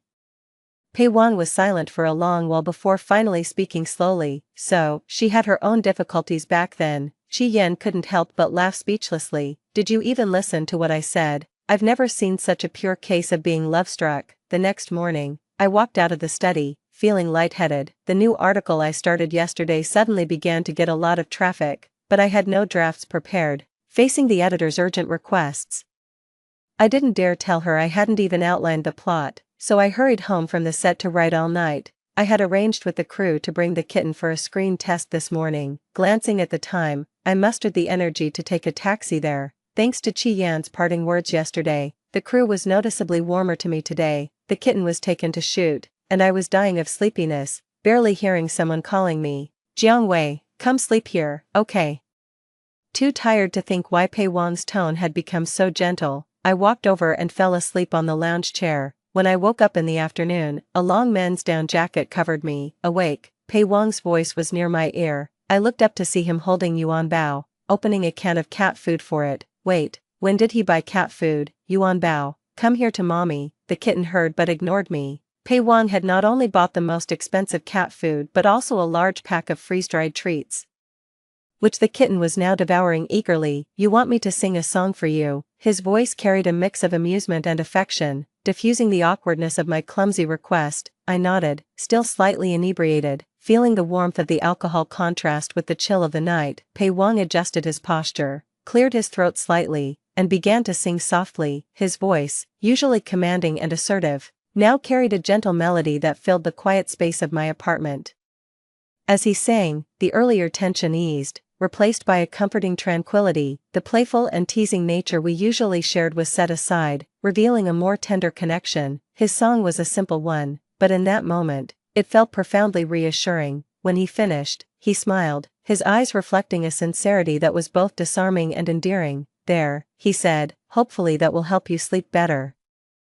I couldn't help but smile back, touched by the gesture more than I expected. As he stood up to leave, I felt a pang of disappointment mixed with gratitude. Thank you, Pei Wang, I said, my voice softer than I intended. He nodded, then paused at the door, turning back briefly. Take care of yourself, Jiang Wei, don't make a habit of drinking too much, he added with a light-hearted tone, yet his concern was palpable. As the door closed behind him, I felt a mix of emotions swirling inside me, gratitude, warmth, and a surprising sense of closeness that the night had unexpectedly brought. Do you have any idea how expensive my appearance fee is per minute? My brain was especially slow after drinking, and it took me several seconds to comprehend his words. Looking into his eyes, I slowly responded, it's fine, I have money. Oh, Pei Wang chuckled lightly, I forgot. You're the young lady of the Su family. I looked at him puzzled, curious about how he knew who I was. The young lady's request is something I dare not ignore. He paused, then spoke in a slower, more coaxing tone. But what benefits would I get for singing to the young lady? Tempted by his charm, I said without hesitation, anything you want, as long as I have it. Anything, he asked jokingly. Can I even ask for an Academy Award? That might be a bit difficult. I was a bit troubled. But it's not impossible, if I go back and beg my brother. He might agree. The person across burst into laughter. Never mind, he looked at me with a smile, his tone so tender it was almost uncharacteristic. I was just teasing you. His familiar words suddenly reminded me of the love letter tucked inside the album. I looked at Pei Wang in front of me and suddenly reached out to hold his face. Pei Wang, meeting his puzzled gaze, I murmured softly, can you stop disliking me? Pei Wang initially froze, then his eyelashes quivered. He looked down and remained silent. My heart suddenly felt sour, and I sniffled. That winter night 6 years ago, during New Year's Eve, were you cold, standing alone in the square waiting for me? What were you thinking? Pei Wang remained silent. It took a long while, until I was almost dozing off, for him to finally respond. Yes, it was very cold. He spoke, his voice very soft. So, Jiang Wei, don't leave me in this winter anymore. I didn't respond, already asleep on the couch, but in my dream. Pei Wang didn't leave. Instead, he hummed softly, gently patting me to sleep. His singing was so tender that it unconsciously smoothed my furrowed brows. The last thing I remember was someone leaning close to my ear, whispering, "Baby, it must have been meant for the cat." The next day, my brain felt like mush from the hangover. When I woke up in bed, I couldn't remember how I got back to my room. There were several unread messages on my phone, from my brother, Zhou Yuan, and also Pei Wang.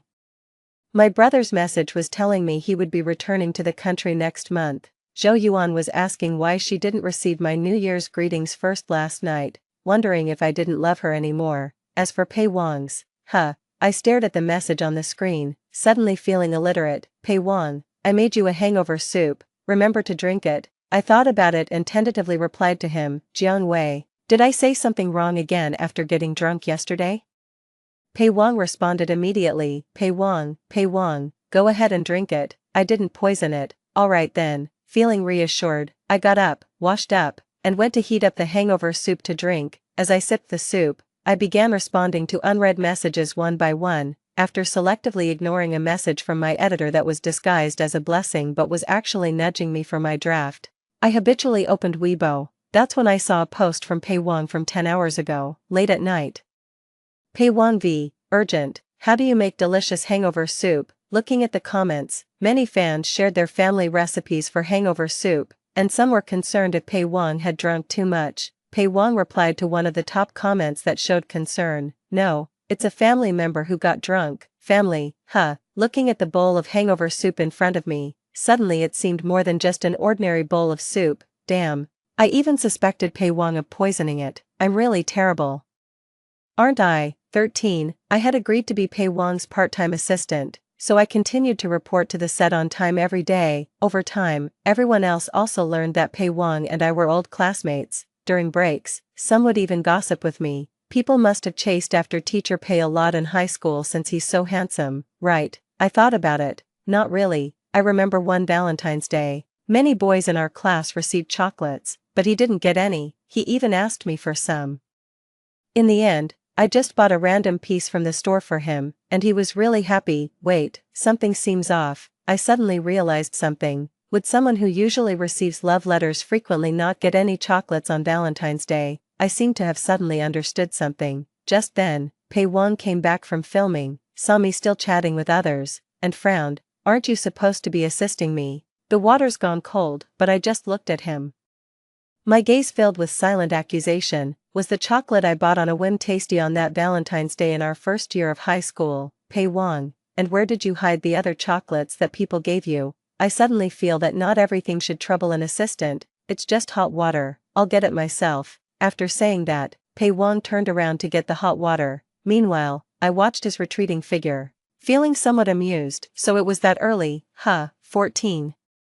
On the day the filming wrapped up, my novel also just happened to conclude. Over the months, I had gained a lot, and the novel's data exploded in popularity after its conclusion. My editor told me that many people had approached her wanting to buy the rights, and she was in the process of screening them. On the day of the wrap-up party, I went with Pei Wang. As the year was drawing to a close, Qi Yan, although busy, also made it in person. However, I didn't expect my brother to come with him.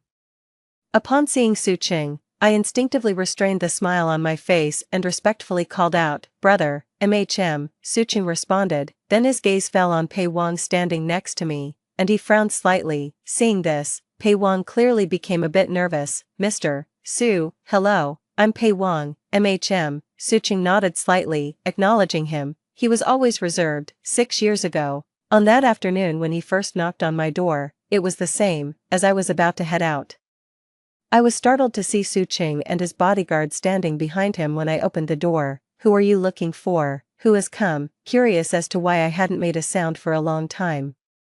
My mother came out of the kitchen to check on me. Her gaze froze when it landed on Su Qing's face. "Hello, I'm Su Qing." The man glanced around the room's interior, his eyes finally resting on my face, which bore a slight resemblance to his own. His expression flickered briefly. "Grandmother is seriously ill. She wants to see you and your mother." As he spoke, I saw my mother's face turn pale, her expression turning sour. Eventually, she nodded. "All right, I'll get ready." Thus The plans I had to go out were abruptly changed, and I was taken back to the old Su family mansion. There, I learned about my origins from Su Qin, my half-brother from the same father. It wasn't as my mother had told me, that my biological father had passed away early, nor was it a mix-up like in the novels. My biological father was the only son of the wealthy Su family, and I was the result of his affair during his marriage. I was the proverbial illegitimate daughter. A being shrouded in secrecy. After following his family's arrangements for a business marriage, Su Cheng's parents' relationship cooled off within a few years. During a long business trip, my father had pretended to be single and dated my mother, which led to my birth. When my mother wanted to discuss marriage with him, she realized she had been deceived. With the Su family's significant influence, ordinary people couldn't possibly contend, and given my father's status, no one would believe she had been deceived. Eventually, due to her poor health making an abortion life-threatening, my mother was forced to give birth to me and chose to raise me alone. It was a cliché story, with the man responsible disappearing without a trace. When I was brought to the Su family home, I realized in my hurry I had forgotten my phone. Although the house was well heated, I sat outside the hospital room feeling a chill in my hands and feet. My mind seemed to stop working at that moment, merely absorbing information from the surroundings passively. I met my biological father and his wife. Su Cheng's mother was a beautiful woman. Facing her, my mother instinctively felt guilty and at a loss. Mrs. Su, her eyes reddened, unsure of what to say, but Mrs. Su only smiled gently, taking her hand. "It's okay, I know it's not your fault, I don't blame you." She then turned to look at me. "This young girl really resembles our Cheng. Just like grandmother." She didn't say I looked like my biological father, only that I resembled my brother and grandmother. Beside us, my father frowned as if he wanted to object. The next moment, Su Cheng opened the door, and my father immediately quieted down. "Grandmother wants to see you," said Su Cheng. So I met my biological grandmother as well. I had only seen this woman in magazines and newspapers before. Knowing she had built her own business empire and that public opinion about her was mixed, often focusing on her romantic history, society always seems particularly harsh on women. It seemed that to outsiders, how she made her money wasn't as important as the insinuations that a woman's rise couldn't be without the involvement of men. But the moment I saw her, I knew she was not as the outside world portrayed her, because the look she gave me was so tender. She lay there weakly in the hospital bed. Yet she was apologizing to my mother. "I'm sorry, I didn't raise my son well, which caused you so much suffering. It must have been hard raising a child on your own, wasn't it? As a mother, you are strong and brave." In just a few sentences, seeing her tears fall directly brought a heavy silence. For many years, she had been plagued by guilt and regret, believing that she had destroyed another family. Yet no one had ever spoken these words to her. "What is your name?" the elderly lady asked me softly. "Jiang Wei," I replied. "That's a good name." The old lady smiled. "Your mother has raised you well." After saying this, the elderly woman was visibly weak but still mustered the strength to speak to Su Cheng standing beside her. "Ah Cheng, remember, this is your sister. Your father is useless. The company will eventually fail under his management, so I've already prepared my will in advance. After my death, the company and shares will belong to you. And you can run the household, but the real estate and stores in my name, along with all my jewelry, will go to Jiang Wei. You have no objections, right?" "I have no objections, Grandma." Su Cheng, who was raised by his grandmother, never contradicted her. Only Su's father, standing to the side, dared not speak his anger until he burst out after leaving the hospital room. "What does mother mean by this? I am her biological son. Why does everything go to the grandchildren?" "Shut up. You still have the cheek to ask why." Su's wife didn't hide her disdain and disgust. "Marrying you was truly my bad luck. If you weren't Ah Cheng's biological father, even glancing at you would be bad luck." After saying this, she turned her head to look at me. "It was very nice to meet you today, little Jiang Wei. If you need anything, just talk to your aunt and brother." "Oh, okay," I replied, stunned as I watched the scene unfold. Feeling that this wealthy family was not quite as I had imagined, with his wife not supporting him, Su's father turned to look at my mother. Seeing that my mother also didn't want to engage with him, he exploded. "Why do you look down on me too?" Eventually, it was Su Cheng who walked out of the hospital room, and with one look, Su's father immediately fell silent. Then, Su Cheng took me to a medical facility owned by the Su family for a paternity test. Seeing that I hadn't spoken throughout, Su Cheng glanced at me. don't be nervous, the inheritance you are about to receive is no small sum, it's just routine. I numbly nodded my head. The wait was long, and even though Suching had expedited the process, it felt like an eternity. Finally, when the fresh paternity test results were delivered to Suching, he finally put down the document he was viewing on his tablet and walked over to me. Let me introduce myself again. Hello, Jiang Wei, I am Suching. He looked down at me. Your half-brother sharing the same father. Regaining my senses, I heard Suching asking me, I heard your novel is a hit, are you interested in selling the rights? Whoa, little sister is quite impressive, Qi Yan said interestedly as he raised an eyebrow. What's the name of the novel? I'll have my people follow up when I get back. Price is not a problem, it's more reassuring for us to buy and adapt it ourselves. In just a few words, it seemed that the matter was settled. Out of the corner of my eye, I noticed Pei Wang's gloomy expression and felt a tightness in my chest. I do want to sell the rights, but I would like Pei Wang to play my male lead, is that okay? At this, Pei Wang looked at me in surprise. Suching subtly furrowed his brow, while Qi Yan laughed. Of course, that's fine. Then someone came to greet him, and Qi Yan raised his glass to mingle. The scene left me, Pei Wang, and my brother exchanging glances. Finally, it was Suching who broke the silence. He looked at Pei Wang and asked, shall we talk? Pei Wang nodded and said, yeah, me. Did anyone ask for my opinion? But I didn't dare to contradict my brother, so I could only watch helplessly as they left. Turning to my brother's assistant, do you think my brother will just hand over a check when he arrives? The assistant pondered for a moment. The president doesn't usually do that. Oh, that's good then. I had no idea what they discussed, but after that day, Pei Wang went quiet for a while, and even stopped arranging assistant work for me, until one night, a month later, Pei Wang and I suddenly became the subject of a trending topic. Somehow, someone had captured the scene of Pei Wang dropping me home that night. Even the headline was nearly identical to the nonsense I had previously made up. Hashtag Pei Wang's late night secret meeting with mysterious woman, suspected romance exposed. Hashtag Pei Wang was at the peak of his popularity, his last drama having just wrapped up. This trend shot straight into the top 3 immediately. Casual fans and major gossip accounts began spreading rumors, and in no time, Pei Wang became the target of public scrutiny. However, before the uproar could escalate, someone noticed the trending topic quickly losing heat, with many related entries disappearing in an instant. At that moment, Pei Wang's management company issued a legally stamped cease and desist letter. The astute onlookers realized something was amiss. What's going on? The heat dropped so quickly. Could it be the work of big capital? Insider news. The woman's background is not simple. Can't say more. Alright, Pei Wang, you've really climbed high now. So, is the romance rumor true or not? I'd say it's highly likely true. Upon seeing the trending topic, Zhou Yuan immediately called me.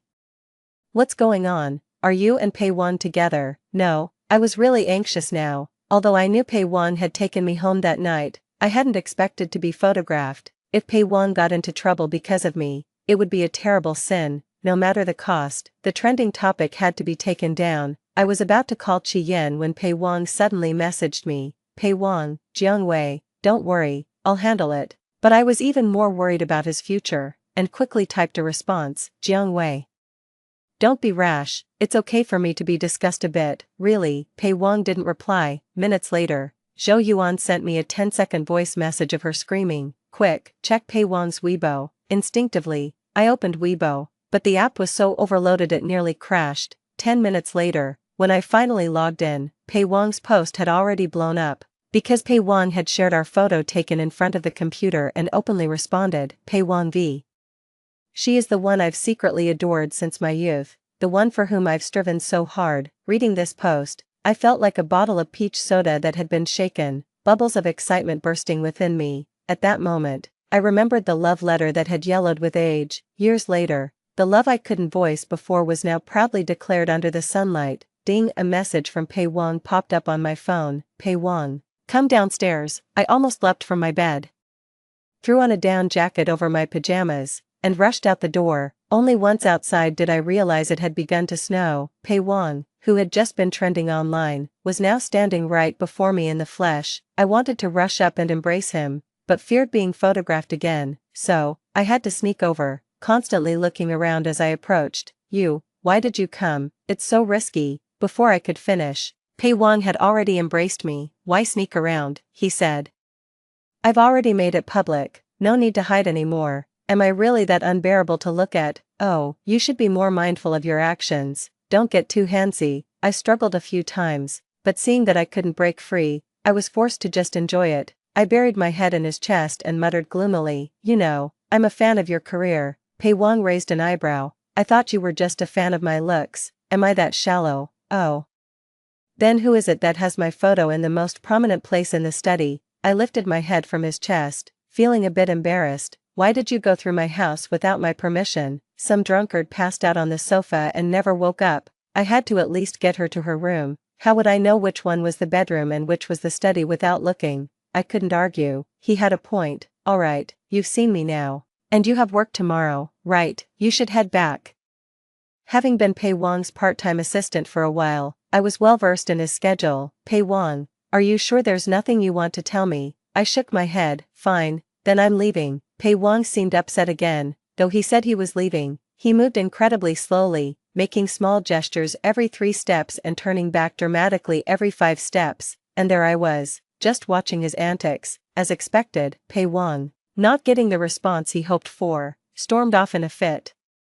Jiang Wei, if you don't stop me, I'm really going to leave. I thought for a moment. Pei Wang, are you acting coy? Pei Wang didn't respond, his face turning red. Well, what could I do? Pei Wang, my cat can do backflips, want to come and see? Pei Wang hurried back in a few strides. Let's go. I can't wait to see our Yuan Bao do a backflip. A year later, the first television adaptation of my debut novel began filming. Pei Wang played the male lead. After the drama aired, what exploded in popularity before the plot was actually the theme song of the drama, Confession Letter, composed and written by Pei Wang himself, swept through all major apps that summer, becoming a viral background music. Everyone knew that this song was written by Pei Wang for a girl he had a crush on at 18. That year, there was a popular post online, to forget someone. Do you forget their voice or their face first? The top reply was, neither. You forget their flaws first. But all I remember are your good qualities, Pei Wang said with a helpless smile. So, at 18, he wrote this song, remembering you bowing your head to write, the handwriting on your test papers so beautiful, remembering you napping on the desk, your heartbeat audible even over your breathing, remembering every strand of your hair flying as you ran across the playground. I guess that's what having a crush is all about. I remember all your looks, partaking in every moment of your youth. In the end, I could only stand afar in the crowd, listening to you wish me a smooth future. My debut novel's TV adaptation exploded in popularity with the boost from Confession Letter. Everyone knew that the original author was the girl Pei Wang had a crush on at 18. At the celebration party, fans jokingly said Pei Wang had finally climbed a high branch. To this, Pei Wang took it as a compliment rather than shame. After all, I really did aspire to reach for the stars. I laughed at his words. Miss, oh no, I should say, esteemed author now. Pei Wang smiled at me, suddenly pulling out a ring and dropping to one knee. Would you give me this chance? After the shock, with tears in my eyes and hand over my mouth, I extended my hand to him. It depends on how you perform. Just kidding. In fact, from the moment I saw that love letter, I had imagined that this day might come. End of main text. Extra chapter. Su Ching. The day Pei Wang won the Best Actor award, Chi Yan was the happiest person. You've always had an eye for talent, he said. He rushed to Su Cheng's office, so excited he nearly bowed down in gratitude. I was hesitant when you first recommended him to me, but now it seems I was blind not to see the goldmine right in front of me. Su Cheng put down the documents he was holding and, uncharacteristically, smiled. Our little sister is doing us proud, too. Her first novel adapted into a TV drama was a huge hit. Does your family have some kind of money-making gene? This reminded Chi Yan of something. I remember back when you were a melodramatic teenager. You used to say you wanted to be a writer, Su Cheng, then in high school. When a group of girls were fawning over how handsome you were, you said you wanted to debut as an idol, Su Cheng. Ah, how merciless the years are, turning you into the cool and aloof CEO. This time, Su Cheng really felt a headache coming on. Having a childhood friend like this was a mixed blessing. He knew all your embarrassing history. You know my family's situation, Su Cheng said calmly. Circumstances didn't allow it. Su family had only him as the heir. Raised by his grandmother and mother, he had many immature dreams in his youth. and both women never skimped on their praises. Growing up surrounded by the love of these women, he had to mature quickly upon learning that his parents had long been estranged and that he had a half-sister. Really, with your family's situation, any other rich second generation would not have been so tolerant towards a half-sibling. You are an exception. Chi Yan remarked. It's not their fault, Suqing said softly. Being raised by two women, he knew the struggles they faced. Even someone as legendary as his grandmother was often talked about more for her romantic entanglements than her accomplishments. He didn't want his sister to go through the same. When their grandmother passed away, the Su family faced internal and external threats. Relatives were eyeing their wealth, and he had to protect his sister Jiang Wei by arranging for her transfer to another school. Later, when he learned she wanted to be a writer, he supported her fully. After all, she was his only sister. Speaking of which, what did you and Pei Wan talk about in private? Hearing this, Suqing recalled the conversation and couldn't help but laugh. What did we talk about? I told him that Jiang Wei is the only girl in the Su family generation, and the dowry prepared for her is quite substantial. And then, did you ask him to prepare an equally substantial bride price?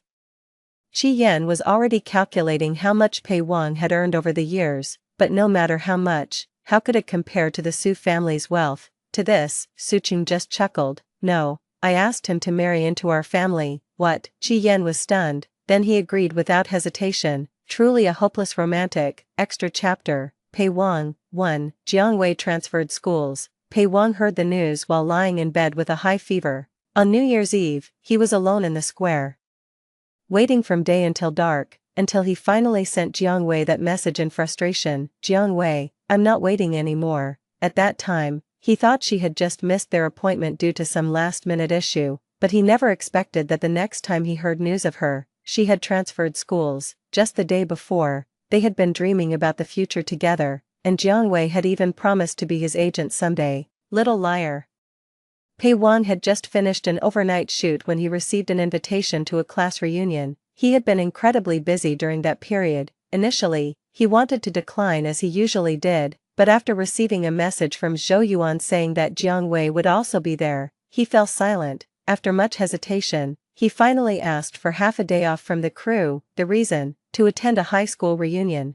Upon seeing Jiang Wei for the first time in a while, he intended to act indifferent and ask who she was. However, the moment he saw her tears, his heart clenched painfully. Why are you crying? As he asked, he instinctively reached out to wipe her tears but stopped himself, remembering the setting they were in. Damn it, hadn't he agreed to at least give her the cold shoulder for a bit? How could he lose his resolve the moment he saw her? Pathetic. When dinner was nearly over, Jiang Wei stepped out, and he immediately followed her. So, when Jiang Wei emerged from the restroom, she found him with his sleeves rolled up, showing off his forearms, a cigarette in his mouth, and a mischievous look on his face. He had practiced this look countless times in front of a mirror for a role, knowing it made him look his coolest. Sure enough, Jiang Wei looked at him with a hint of admiration. The next second, she sneezed. Pei Wang. Seeing her about to go back inside, Pei Wang grew anxious. Jiang Wei, if I don't come looking for you, would you never take the initiative to find me? Jiang Wei was momentarily stunned. But, you were the one who pretended not to know me first. Yet, he just couldn't accept it. He couldn't bear the thought of being the only one trapped in those memories. Jiang Wei, do you even have a conscience? If you had even a shred of conscience, you would feel indebted to me, even just a little. Please. He couldn't bring himself to say the rest and, frustrated, he ruffled his hair and strode back to the private room. Jiang Wei, wrapped up in a scarf, looked adorable, watching her exhale sharply, her bangs blowing straight up. He almost couldn't suppress his laughter. He managed to hold it back. Was he such a soft-hearted person? On the ride back, listening to Zhou Ge and Jiang Wei chatting in the front, he couldn't help but hum and haw, until Zhou Ge got annoyed. Pei Wang, what's the matter with you? If you're uncomfortable, just scratch it. I'm trying to have a conversation here. Who are you humming and hawing for? After that, through the rearview mirror, he saw Jiang Wei slightly lift the corners of her mouth. She was amused by him being scolded. That made him unhappy again. When Jiang Wei got off, it just started to snow. A cold wind blew in, and he instinctively began to cough. After a severe illness years ago, his body became particularly vulnerable in winter. Initially, it was just a couple of coughs, but seeing Jiang Wei look somewhat distressed, he coughed harder. Then he heard Jiang Wei say, "It's cold recently, if your throat is uncomfortable, maybe smoke less." Zhou Ge, the big fool, immediately debunked him. "What smoking? Pei Wang doesn't smoke, he's a public figure, how dare he smoke? If he gets caught, he'd be crucified." He kicked the front seat hard, his face red from coughing and partly from frustration. "Shut up, I could smoke you." Thinking he had put on a big act, he didn't expect to have exposed himself. Instead, Jiang Wei had adopted a cat, named Baby. Pei Wang had never been so embarrassed in his life. Would Jiang Wei think he was being presumptuous? But who asked her to call out Baby in front of him? If the kitten's nickname was Baby, why shouldn't she call it? After much internal struggle, he finally called his assistant. "Go. Buy some canned cat food and freeze-dried treats, the best ones." The cat was great. It would be even better if it recognized him as its dad. Then, through Qi Yan, he learned of Jiang Wei's true identity, a wealthy family's illegitimate daughter, a possibility he had never considered before. So, did she have her own difficulties from the beginning? Pei Wang suddenly felt deflated. What was he doing? He sulked on his own, never considering that she might have had her reasons too. The night he drove Jiang Wei home, he admitted he had his own selfish reasons, yet when Jiang Wei asked him, he remained silent for a long time. Was it very cold that New Year's Eve 6 years ago? He then tried hard to recall that snowy New Year's Eve 6 years ago, as he watched the crowd come and go in the square, listening to the couples next to him count down. What was he thinking about? Jiang Wei was almost asleep. He spoke softly, almost pleading. "Yes, it was very cold, so, Jiang Wei, don't leave me in this winter anymore." Jiang Wei had fallen completely asleep, without responding to him, yet. Even so, he still liked her so much.